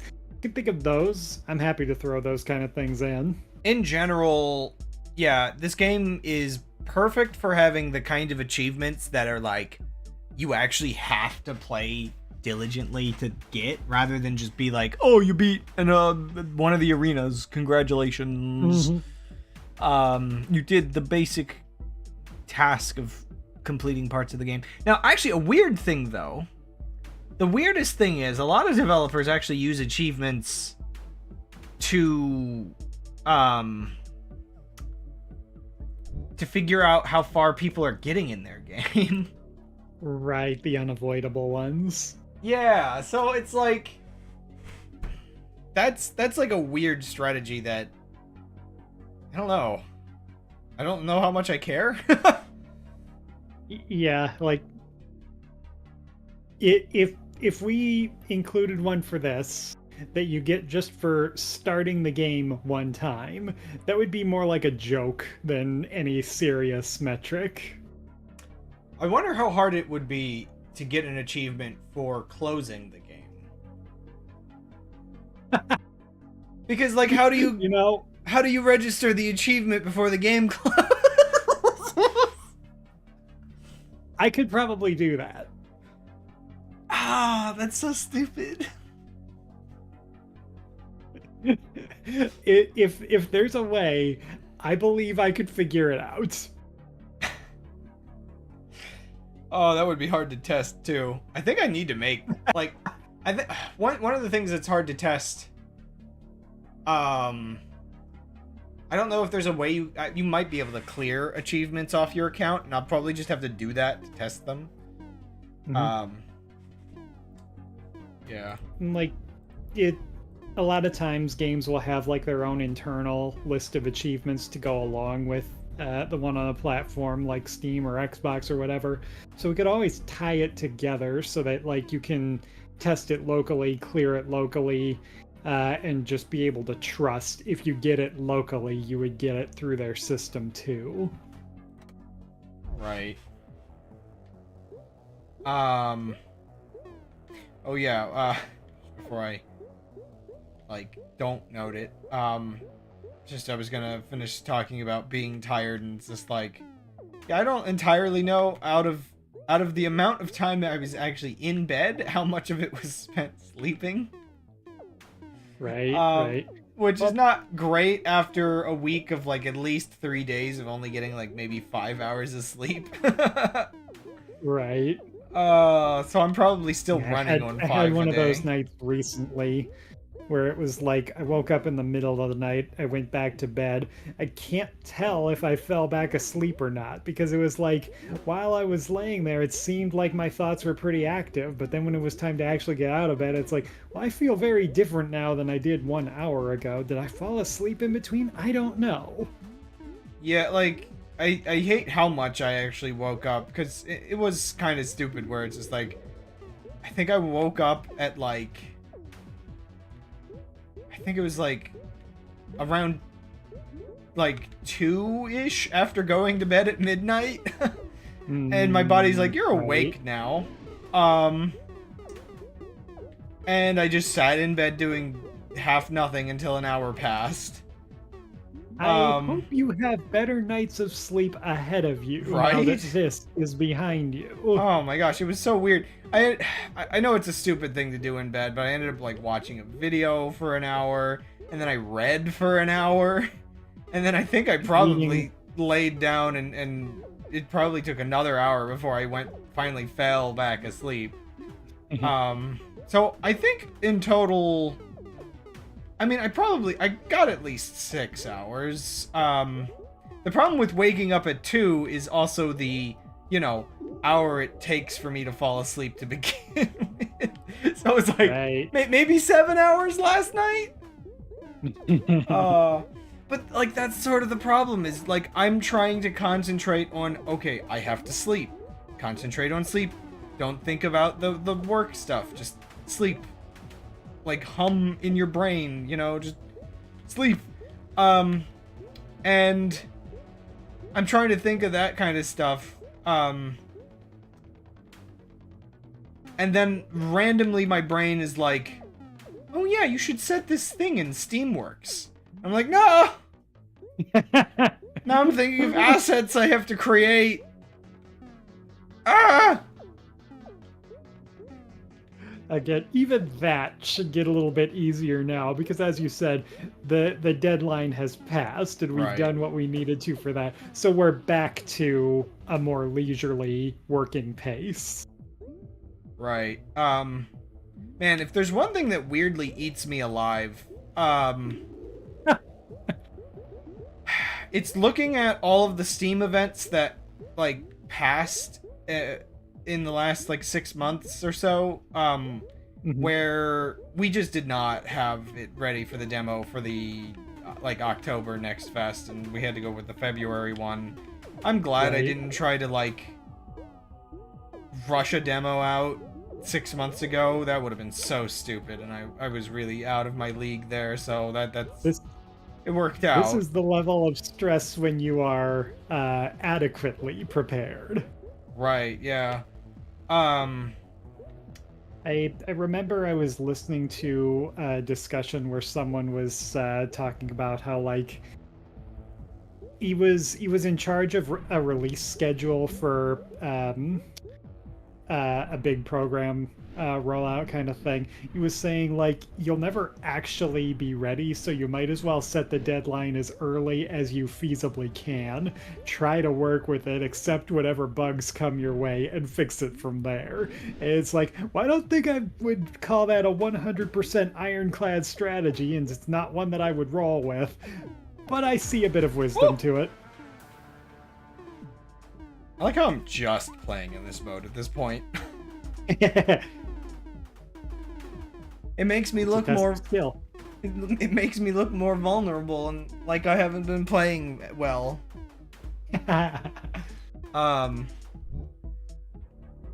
Yeah, yeah. I don't know what I could have done different because like I know some of my summers I've gotten extra busy doing side work for money, and I'm not always the fastest at developing things. I know, like, I was tortured by that period of time where I had like a bunch of mojo and then lost it and barely developed anything for like a month or two, it felt like. And I don't know, it's that thing that I guess this sort of keeps me awake at night, thinking about how if I had just worked a little bit more efficiently and we could have launched 6 or 8 months ago, we would have actually had a lot better time marketing the game, unfortunately, because we would have been able to, I think there was like a shmup fest that I think this would have counted for technically, or like a survival game fest. Like they have all these little fests for games that are like upcoming or already released. And it's just like we could have done that. We could have done an earlier Next Fest. Heck, it wouldn't even have required the game to launch earlier, just be in a more finished state. Right, good enough to show off, good enough to have a demo for. And then, like, even this release version could have had more stuff in it. It's just like, I gotta not think too much on the what-ifs, but yeah. Well, if you'll permit me for just a minute, there is a very common sentiment that I see in the Bitcoin community. I wish I had bought this when I Oh first yeah. heard about it, not the second time. I wish I had bought more of it last year. And it's like everyone has their stories like this. Right. Everyone can think of a time where it's like, I could have done this and I chose not to, and I am kicking myself for it. And you just kind of have to accept this happens. You cannot go back and change what you did before, no matter how badly you wish you could. So the best Right. you can do is just accept that you made this choice then and things came out the way they did. Look forward. Make your next choice with the knowledge that you have now. Just like make the informed choice like that. And I just kind of feel like it's like that. We can look back at as many opportunities as we want to with this where we wish we did things a little bit differently. And it's like we just have to say, okay, it would have been nice if we could have done it that way. What comes next? What's coming up that we can take advantage of? What can we do for our next set of features? And that's gonna be a lot better for the brain than dwelling on anything that we passed by. Yeah. Now, I guess there is a slight difference between something like, oh, I should have bought this stock or crypto or won the lottery. Yeah, There's a little bit of a difference because there is like, for this specific one, it is the consequences of my actions. If I wasn't wasting time as much, because I fixate on little unimportant things that entertain me when I could be a more productive person. I blew a year of development time on side projects once, so I cannot fault you for anything getting in the way. Yeah, but yeah, I guess it's just like this. The game development is just so important to like my potential future that it does feel awkward. But yeah, the main thing I have to focus on with it is looking towards the future of like, okay, let's not make the same sort of like general mistakes. Like again with the next fests where we almost missed both of them completely because even the February one you have to be like set for by like October. Oops. We got fortunate with that. Yeah. Yeah, Steam support has been so nice. Like, I don't know, they're helpful. Everything, it's consistent. It's been good. I really like Steam as a platform. Oh yeah, I hit the maximum gears. Oh yeah, I forgot to request, but that number should probably turn red when it's maximum. We can do that. Yeah, Put it on the polish list. Right? Actually, here, let me open up the pile of things I've just got. I'm using my changelog file as my notes as well, even though it's not the version of the changelog that I put in the game, but it's just where I list them as we go, and it's become my things that aren't important enough to put in cards list. Yeah. Get it all together, hand it to my secretary to sort out by the time I'm ready to work again. You have a secretary? It's me. I'm the secretary. Oh no. We make the budget cuts we need to.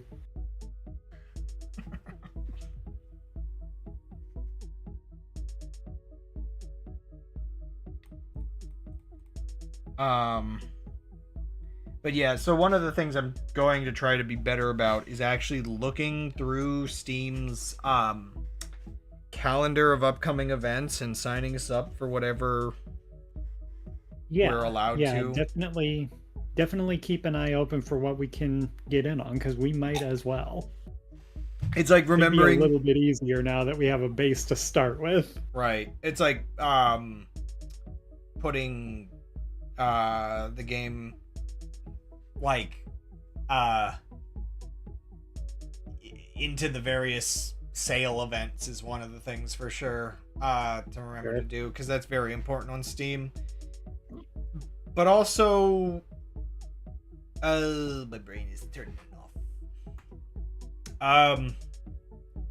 What was it? Something else about events, or I guess one weird thing I have to remember is any event that I want to have the game like on sale for, I have to remember when we get to the point during development where the price goes up inevitably because we have like, you know, a chunk of our content. Yep. I have to remember I have to do that at least 1 or more months before any sales, or you can't join the sale because Steam is very pro-consumer and a good company and forces you to not be scummy and raise your price and then go on sale. Okay. But that does mean I have to remember, okay. Sorry, that was a little silly. I have to remember to not, like, accidentally do that. Right. Because I don't want to be scummy, but also, yeah, they punish me for mistakenly being scummy, which is good, and they should continue to punish.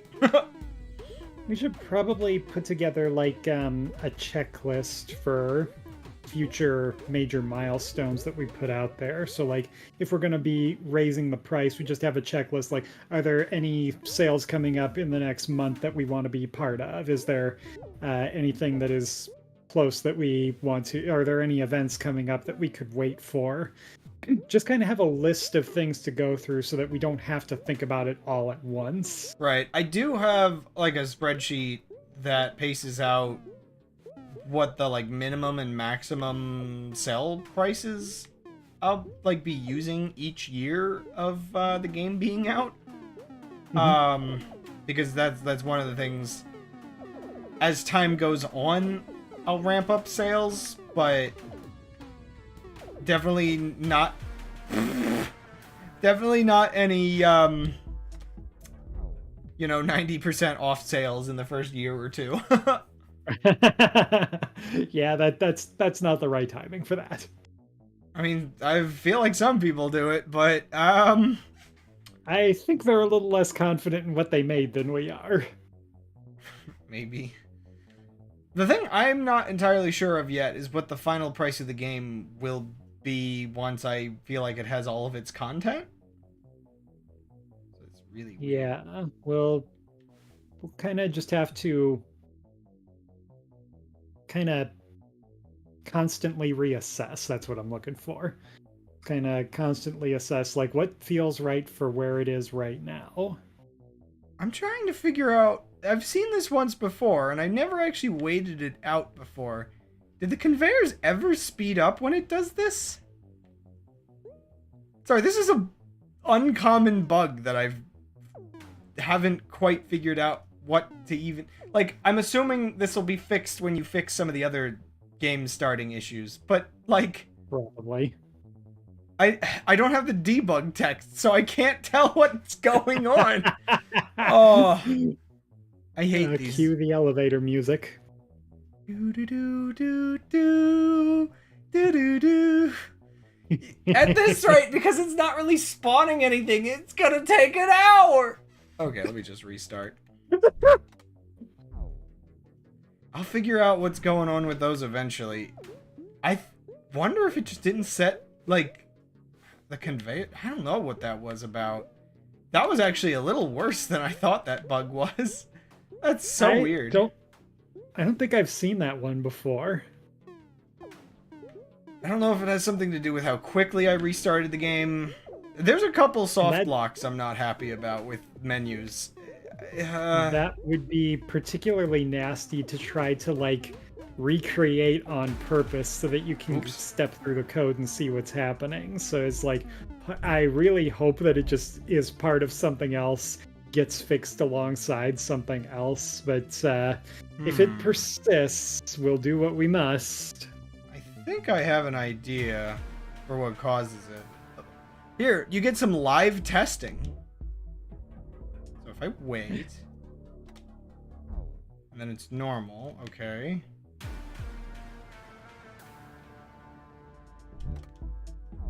And then it's broken. Okay. I don't think a coroutine is finishing in time or something. Yeah, the start button probably shouldn't be able to be pressed until it finishes saving or loading or whatever it has to do between that. Whatever it's doing, yeah.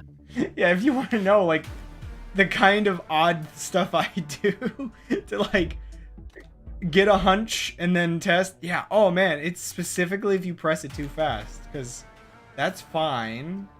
But if I do You'd this... still make a very good QA tester for a big game company if it ever came to that. Because they come up with the crazy kind of situations like this. It is very interesting confirming. Just don't hit the play button too fast. Which, we can fix that. It's Yeah, just gonna take a little detective work. Yeah, I'm assuming there's a unfinished coroutine. It's gotta be something like that. If it's timing based, I'd assume.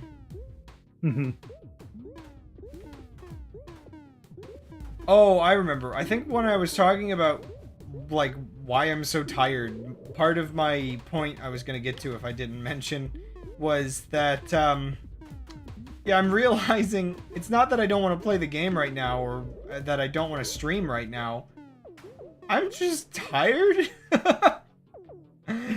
You and me both, sir. And admittedly, like, yeah, admittedly, I just want to stream for a little while and then relax. I want to go watch some anime.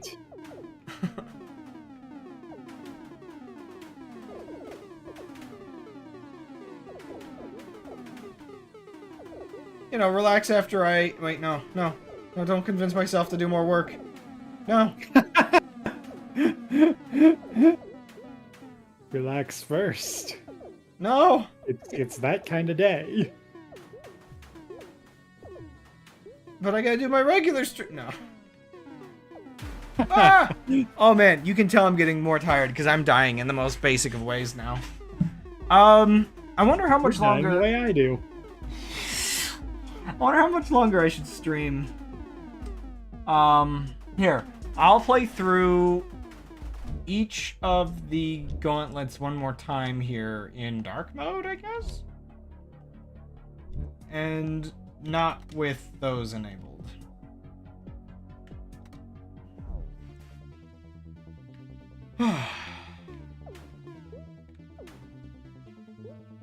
But yeah, I'm a sleepy boy. I need to go through... I need to go through Steam's documentation again. Because I swear at one point in the part talking about suggestions to developers, like the analysis tools and everything, one of the things they warn you is it's just like, don't fixate on checking the forums every day, on checking the stats every day. And I get why they warn people. Because admittedly, it's one of those things that it's just like, part of me just wants to see if any numbers have changed, you know? Oh, sure, yeah. But also, I think yourself nuts if you focus too much on it. Right. Though I don't really know the rate at which the numbers update. So every, like, multiple times a day is probably not even, like, it probably doesn't change every day. Probably not. And it probably barely even changes every day. The one thing I do have to do is I do tend to, for marketing reasons, like marketing analysis reasons, I do have to check it at least every week to be like, okay, did the thing I posted this week help? You know?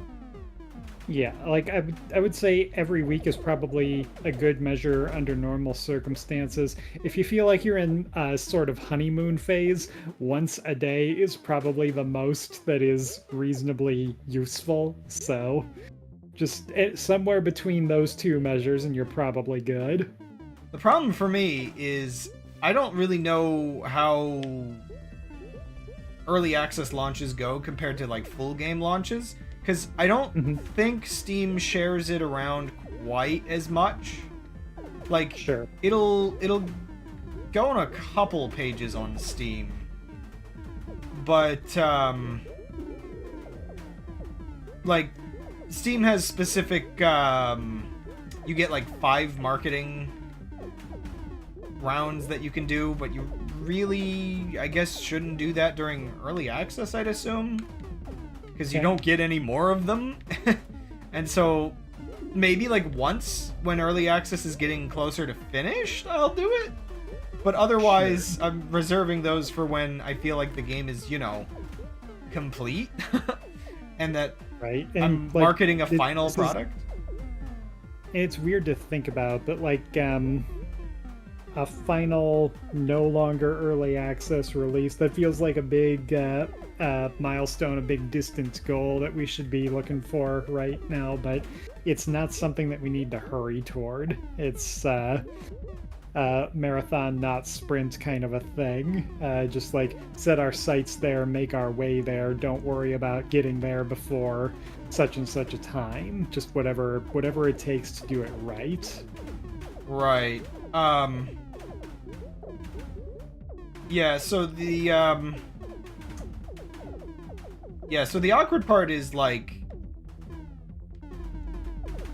I'm gonna market during this time a little bit, but I'm trying to reserve like some of the good stuff, I guess, or like the real marketing effort for a little later. But because of that, it does get like weird, where like you'd expect for a normal like larger game, the first week of sales is like the big week. Mm-hmm. Whereas for a game like this, it's almost the least, I guess. Yeah, and especially like I don't know how early access figures into that. Right. And so I mean, it's like how Among Us, I'm pretty sure, was out for several years before it finally became popular. Yeah, I could believe that. It was essentially a dead game too. It's weird to think about.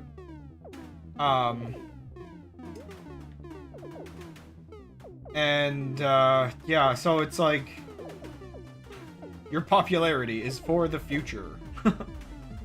To an extent.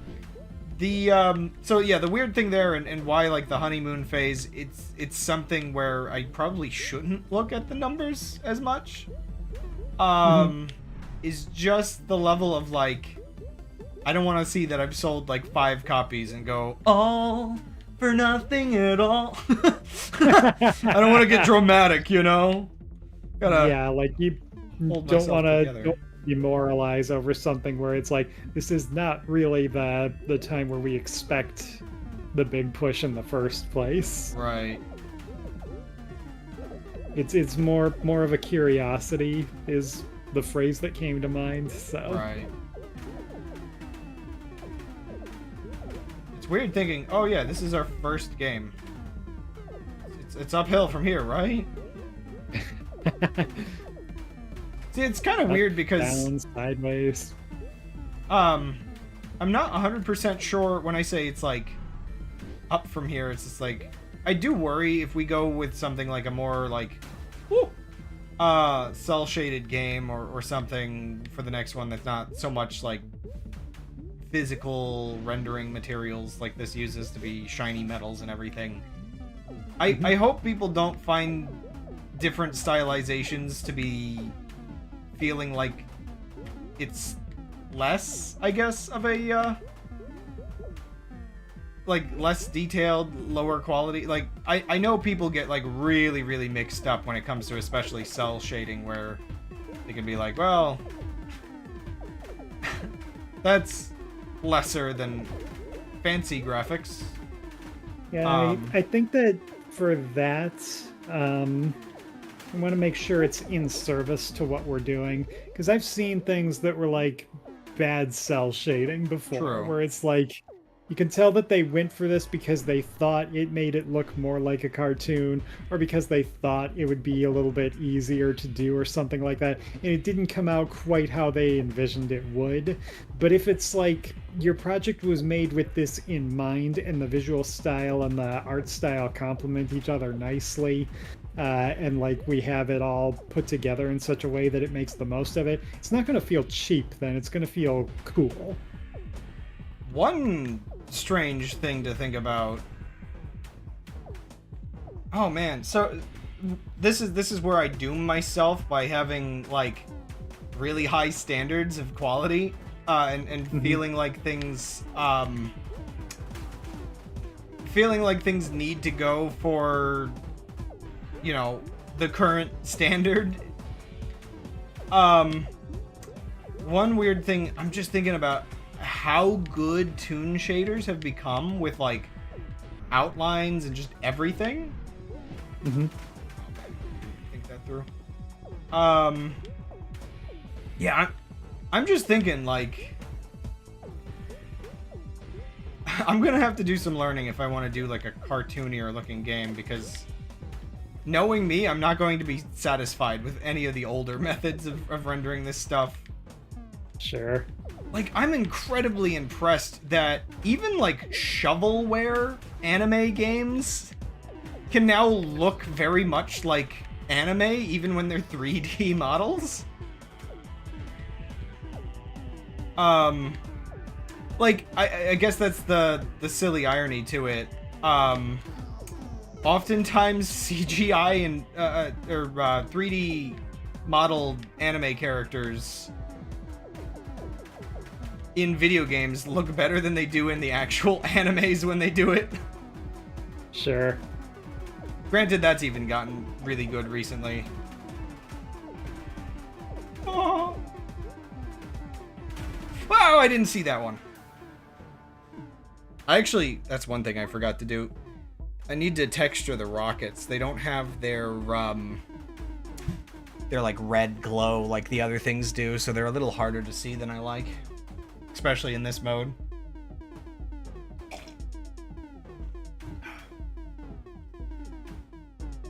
But, I like how I'm talking like I even know what the next games are gonna look like. Really comes down to which one we pick. Because, it's like, for as much work as we put into this one, we are always thinking ahead to what might come next and what future ideas we have. So there's going to be like at least a vague picture in mind of what we might be working on in the future. You say vague. I have entire game ideas I've been wanting to work on for 10 years. That's still vague. Sure. I've played these games in my head already. Boy, I wish RPGs wouldn't take 10 times the effort of this game. Ah! Well, I just did what you did. I got scooped by a box.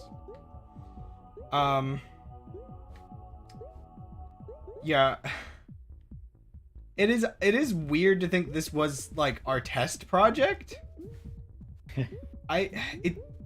It's weird to think like any passion that we had for working on it kind of.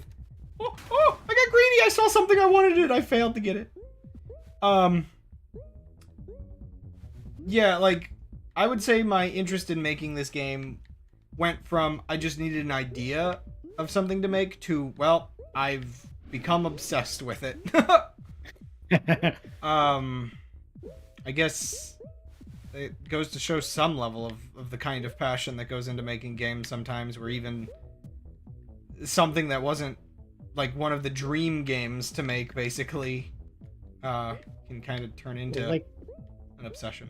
I have been consistently impressed with how good looking things have come out when you finish up the way something looks or add a new feature or new obstacle, or it all looks really nice. Yeah, and I guess that's part of it. You've learned to do some things that I never expected you would. That's definitely part of it. Is I aim to impress. So long as this is our worst game, I'll be happy. Goal set. Goal achieved? Doesn't make any more games. That's a mulligan.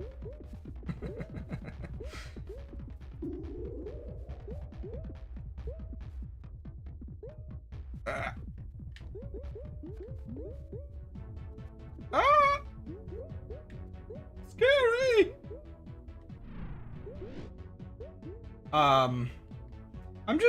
I don't know. I just find it too bad that I don't have interest as much anymore for making things like co-op for this. Just because it would mean we have to develop in Unity longer. And right. People apparently, like, there's just about with everything else with Unity these days, there's apparently like such a mixed bag of networking features. Sure. If I spend enough time with an engine and with its features, I can figure out what are the good parts, what are the bad parts, what should I put to work, what should I avoid using. With their network features, I haven't really touched anything yet, so I have no idea. It's a wild west for me. It could be anything. Who knows where the problems might be and which ones are going to be so annoying to have to deal with. So it's just like, it would be a whole new bag. If we had worked with it before, then maybe I would have some idea of like what the ins and outs are, what the do's and don'ts look like. But like, if we decided to touch it for this project, it would be a learning process. And if we hold off for a different project before we touch that, we're using a different system, which is probably a little bit less prone to having issues than this one is. Or at least we can replace it completely if we need to because of the way... Yeah, and then whatever we learn with that can be carried forward to future projects, whereas with this, not quite as viable. Like, yeah, that's part of my problem, is a lot of these things, I'm like, okay, well, I don't mind using Great Gun Gauntlet to basically be our test everything game, but then, yeah, we hit the issue of, it's like, well, okay, why learn the sort of proprietary features of the Unity engine anymore if we're moving different engine next time? And it's kind of disappointing in that way. But also, yeah, I don't know. It's just really awkward. The only networking feature I know anything about in Unity is the fact that Unity's issue reporting is a required network feature that you cannot remove from your project, and thus even a single player game is doomed to occasionally warn people about network access. Which is, that's kind of gonna make people suspicious when they see that. What is this thing doing? Right. That's something I see as a problem people complain about with, like, games they upload to itch. Yeah. Because, like, I don't know if running it through Steam adds like a layer of certification where, because a lot of this, like, you get that warning oftentimes, I think, a little bit more if like Windows doesn't trust the program, or like, sure. I don't really know how it works, but and it might not be as much of a problem for this game anymore. I don't know, maybe I did disable something that managed to strip a little bit of that out, even if the files are still annoyingly in the game. But yeah, I don't know. A lot of this stuff, it's like Microsoft has to kind of know your game exists and know that it's trustworthy on multiple systems. I don't really know how this works entirely, but the verification sort of stuff with files is dumb, I guess. That's all I'm trying to get at. And I don't know if running it through Steam makes it a little more trustworthy, but if I could, I would 100% completely remove the issue reporting part of Unity. Which, gosh, sorry, that's another thing. This is one of the reasons why we're not upgrading from Unity 2019. At least not unless we have to bring back Unity in like 20 years to update the game. They won't be around by then. Oh gosh, I don't want to think about that. Sorry, that's a nightmare for this whole situation, is the feeling of like all this work and then you have to worry about what compatibility your game's gonna have in like 15 years. Yeah. And yeah, If people have Unity emulators out there or something, then you never know by that point. yeah, I would hope computers would be at that sort of stage where like somehow like emulating a game like this would be viable in 15 years, you know? Well, we'll figure it out. I mean, honestly, that's the stupidest thing with my sort of stance on a lot of this stuff. If in a horrible turn of fate, in 10 to 15 years, this game is basically abandonware, yeah, you can pirate it at that point, I don't care. We've failed you as a distributor. Go ahead. For now, I would prefer you don't pirate the game though. There's a demo out. You don't need to illegally obtain it to try the game. And Steam has a really, really generous return policy as well. That does us some good if you play by the rules, and we appreciate that. Yeah, I got no money. I mean, Gold here's got a little money.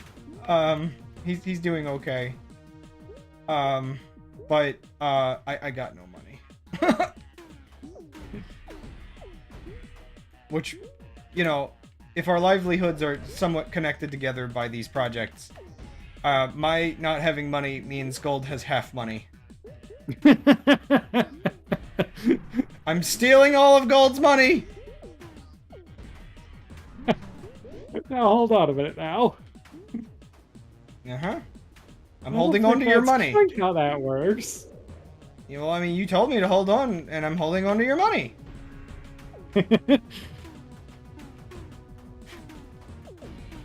Oh my gosh, I wasn't paying attention. Yeah. Oh man.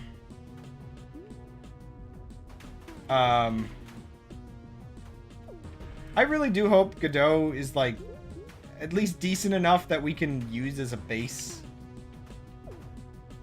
I mean, I know we both tested it a little bit recently, but I do want to do enough with it to hopefully become more confident that I can make proper stuff on it. Just I'm so tired of corporate stuff, because we're talking about like Unity network things. And then there's the whole issue of like newer Unity engine has like even more stuff shoved into it.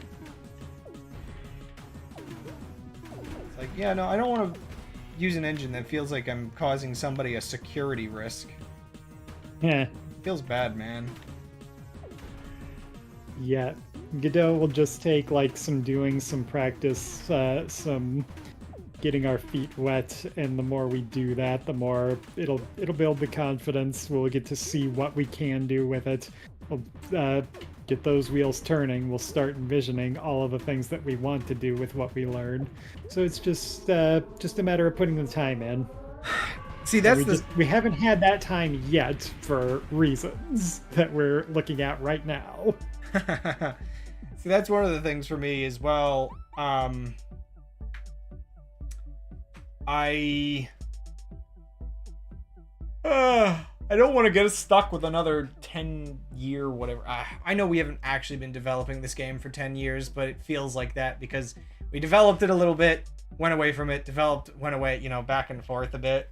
Yeah, the back and forth. So it's like total time, you might look that far back and be able to find some early assets from back then, but it's like it hasn't been a continuous thing in all of that time. It's been on and off. But it's probably easily still been like 5 years just for one game.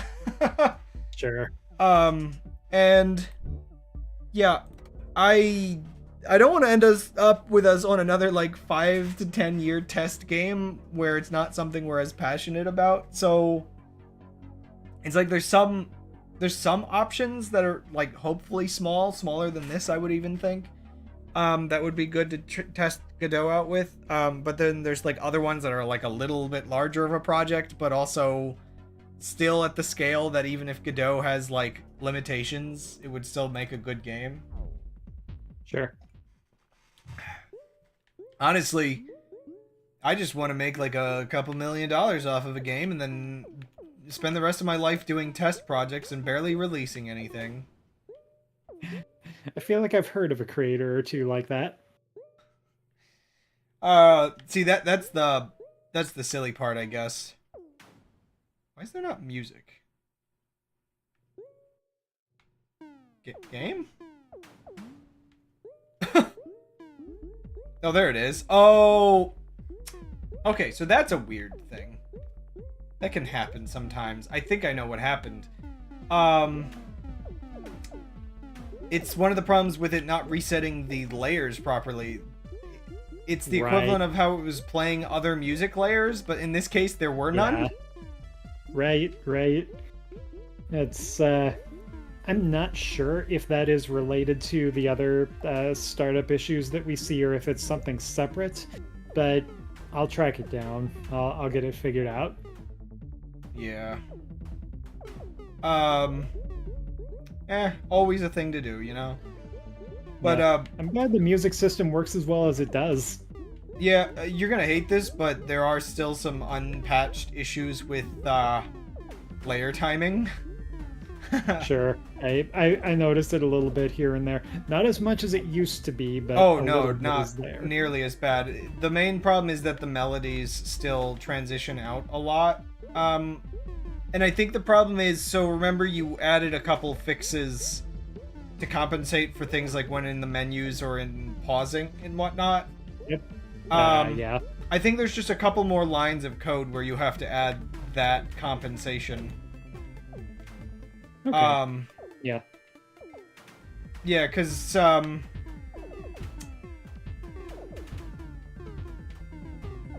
the, I think it's just maybe the minimum playtime doesn't respect it, possibly. Right.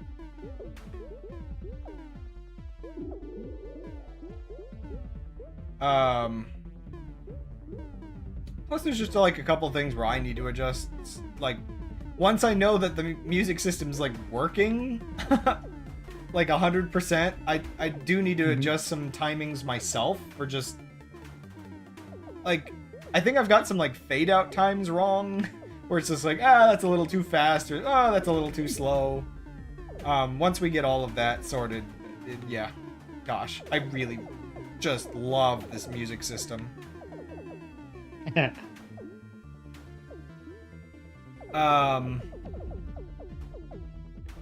think there was something else I was going to say about the eventual different engines for different games. I don't know. Obviously, a lot of thoughts are related to looking towards the future.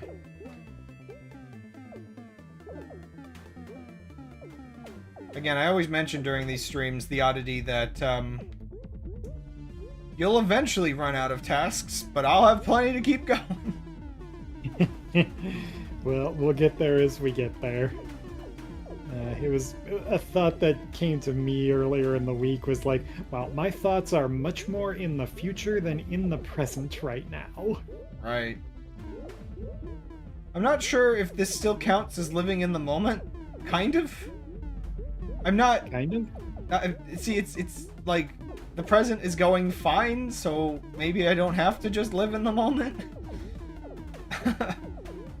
Yeah, it's like, if as much as you're able to, enjoy where things are at, because as of today, we have an early access build release. Yeah, I could abandon the game right now, and it would technically be... I'm not... Don't worry! Ah! I'm only abandoning it for one weekend. You're abandoning it at all? we have these things in the industry we call vacation. Oh yeah. No, you only get that in August. Oh yeah, speaking of like the star candies and going to a convention, I would assume Otacon would probably be one of those conventions where we could find those. Probably. Celebration of Japanese culture and all that. Yeah. I was looking around at their website a little bit, just make sure that their rules don't have any weird things to be aware of or anything. Oh. And like a lot of their pages do have some pretty good humor to the way that they're written. Like they advise like be ready to eat like 2 square meals each day. They recommended a certain amount to have ready to pay for meals. They recommended places around that you could get meals, like if you don't want to right there in the convention center, Yeah. there's places in walking distance. And like one of the notes that they had there was Pocky does not count as dinner. Oh dear. Knowing that we would be around DC, I mean, we probably will go out to eat. I know my brother did when he was out there for a different convention recently.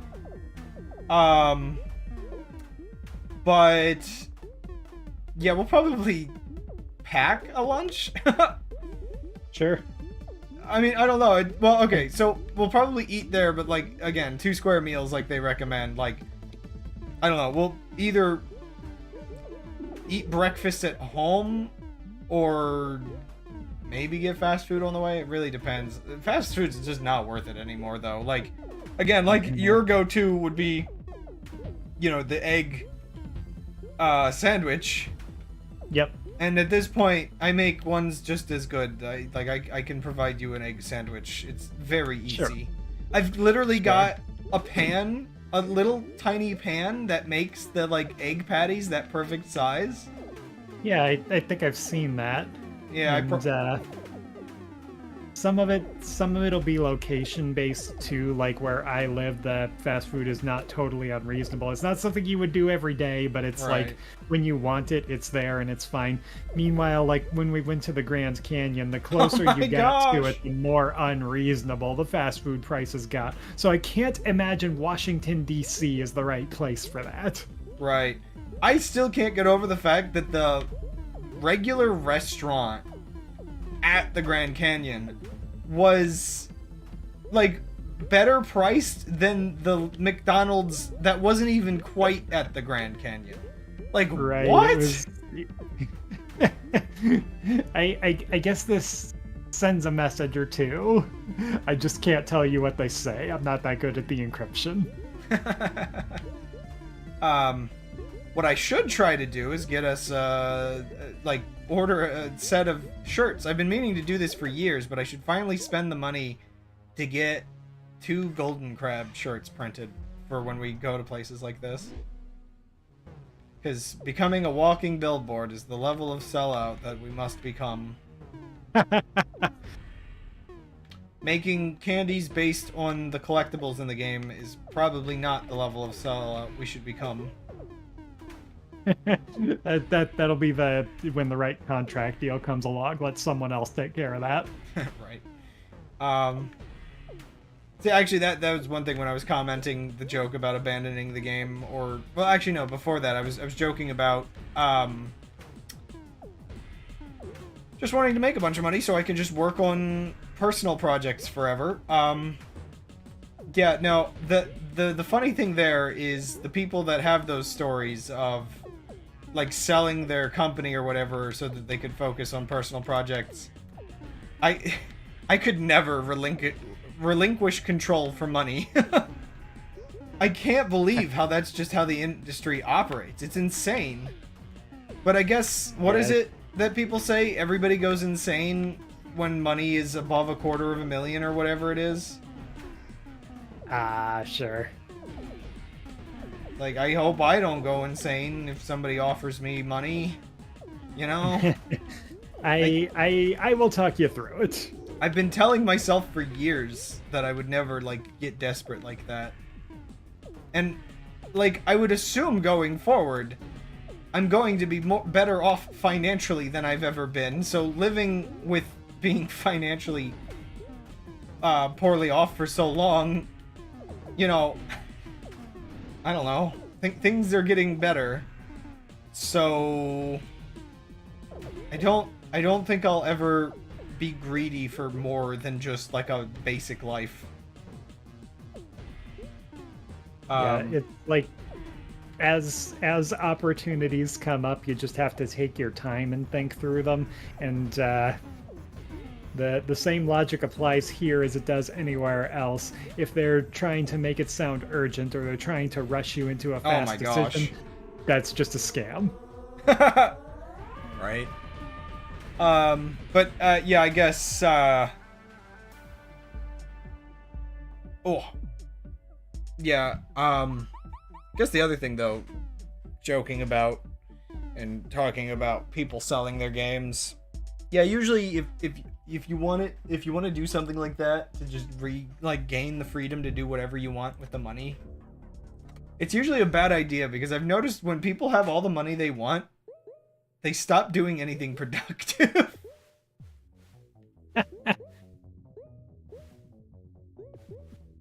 Like, yeah.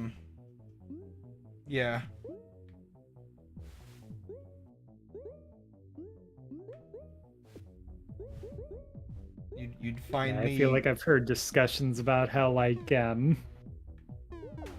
as long as the money is something that you still have to work for, you'll push yourself, you'll do cool things. If you enjoy what you're doing, so much the better. Once you have what you need and you don't need any more, you don't feel the need to do anything anymore. So it's like it's an interesting thing to put thought into. Like on some level, like being able to retire someday, probably a good thing. But whether you want to actually be retired or just be doing work that you want to, like setting your own rules, working your own schedule kind of thing, if that's good enough for a while, then that's probably fine. So in most cultures, yeah, with retirement, oh, well, I say most cultures, but with cultures that have like healthy concepts for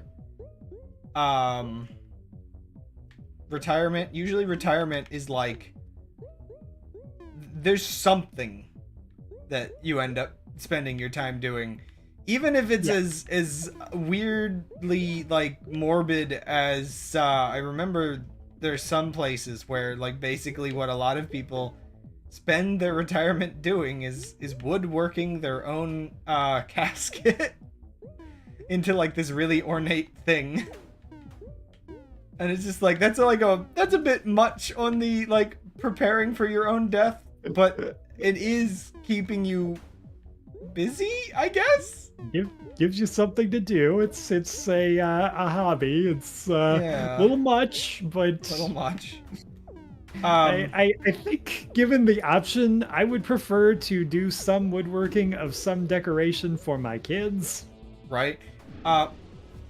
Yeah, usually though in most other cultures that have the elderly keep up with something in their old age to keep them active, yeah, usually it would be something lighter, like I know crocheting was a big popular one for a while there, especially when clothes were less bought from the store, and woodworking I feel like is always one of those ones people do into their old age, or like a lot of old guys will get if they have like decent money, they'll do something like get a old car to work on, basically just do. Oh sure, I feel like I've heard of people doing things like that. Yeah. But yeah, so I guess, see, the funny thing for me, if I could manage to do games into the grave, I feel like I almost have to if I want to achieve even half of the ideas I've started over the years.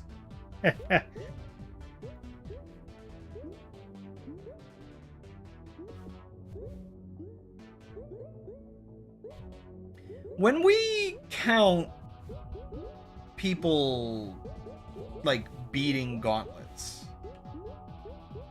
See, okay, here's a little complicated thing.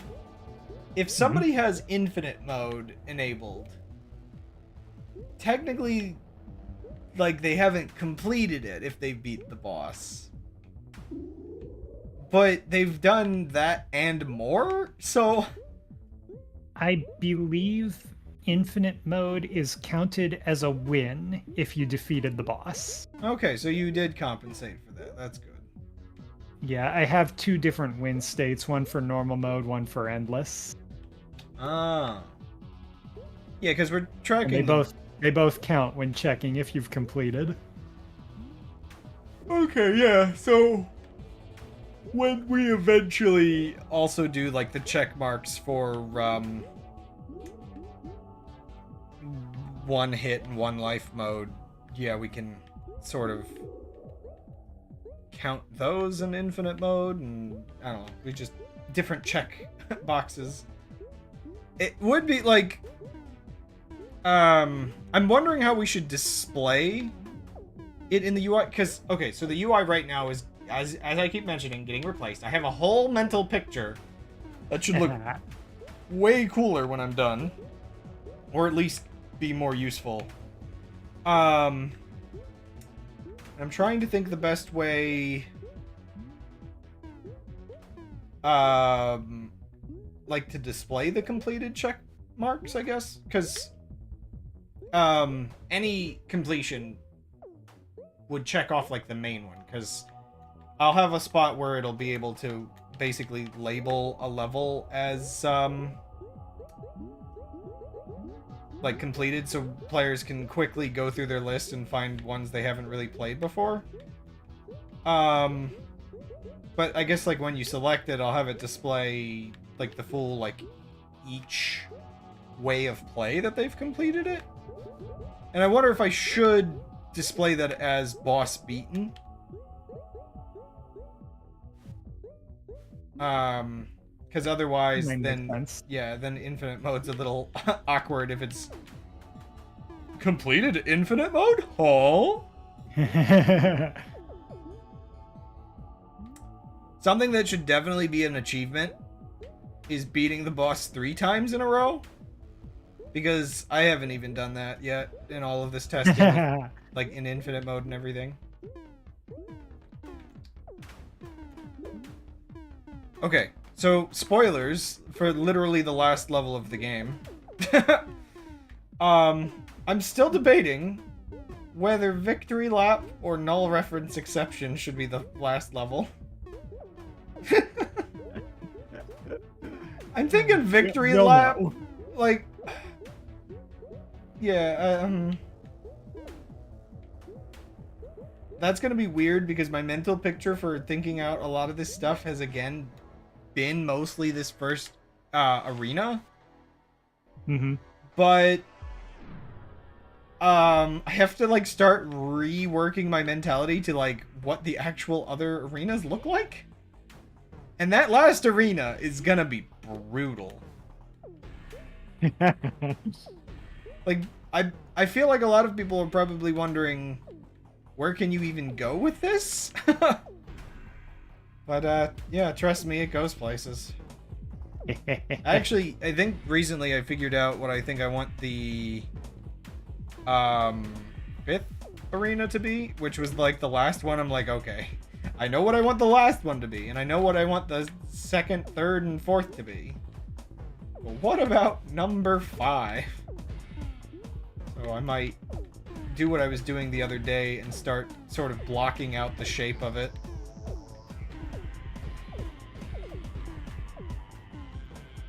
Actually, there's one odd one for you. If we ever did do something like Greater Gun Gauntlet, not quite a sequel, not quite a just a remake. Yeah, remaking.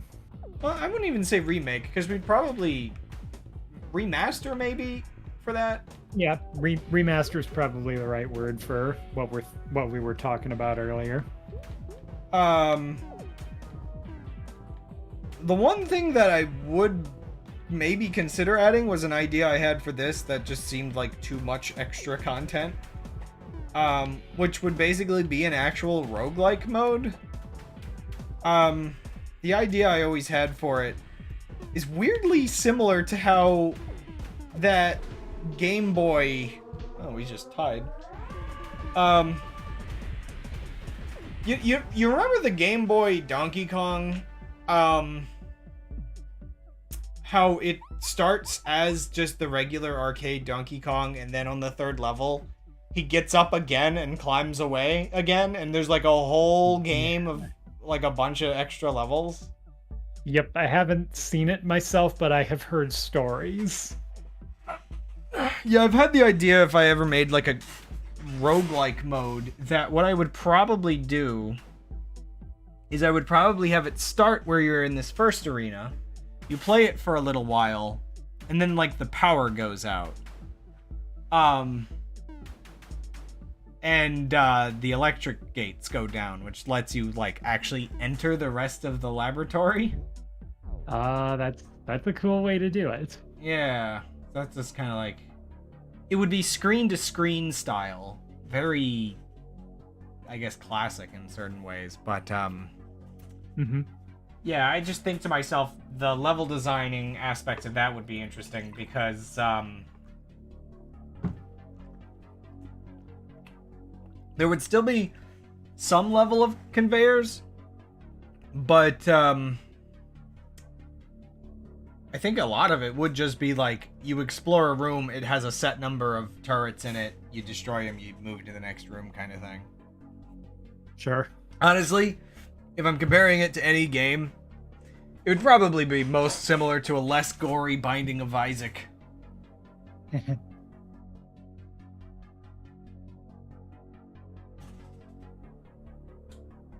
I just realized... Again, I haven't seen this game in 4K. But, if you play this game in, like, 4K or so, you could probably see the entire skybox in the point capsule.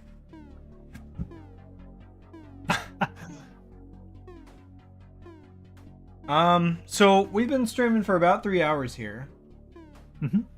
I'm tired. We talked about quite a lot. And I think what I'm going to do is I'm going to grab the trailer, throw it on screen real quick, and call that an evening. Sounds like a plan to me. Yoink. Why doesn't it have audio? Give me a second. Why doesn't it have audio? What are you doing? You're ruining my mojo. Wait. Oh, I know why. It probably did have audio. It's just, this is a weird feature of OBS. Where you have to actually go into the audio properties to hear things. So, like, now it should have audio. For me, it had audio for you guys, probably. I wish my second screen didn't play at, like, 75 hertz.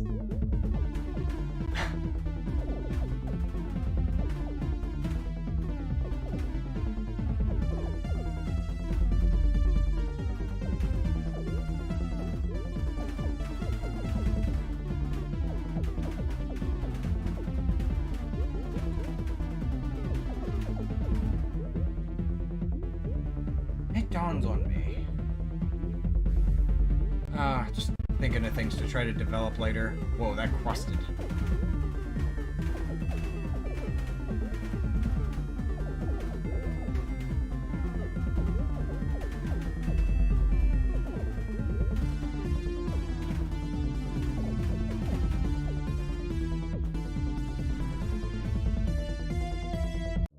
Yeah, what the heck? It refreshed.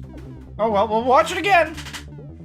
I was clicking a setting and I didn't think it would actually refresh the video. I'm really good at this whole presentation thing, aren't I? So I wonder if our audience has heard about Great Gun Gauntlet. Nah.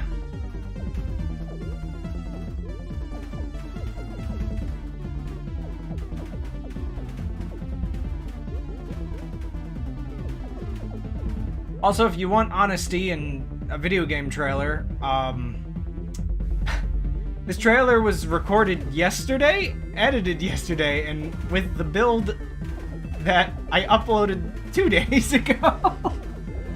It is literally entirely content that you can play right now. It's as current as it gets. Right?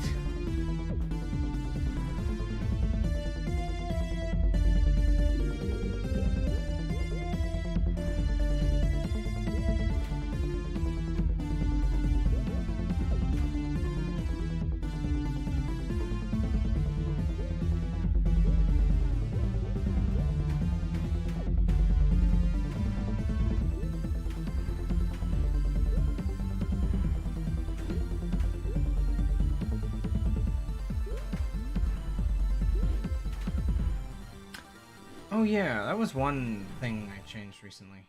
I made it easier to get around lasers. So you wouldn't get like stuck on the edges. Anyway, thank you all for watching. I'll try not to keep making infinite comments and just end the stream now. Bye everybody. Bye, everybody.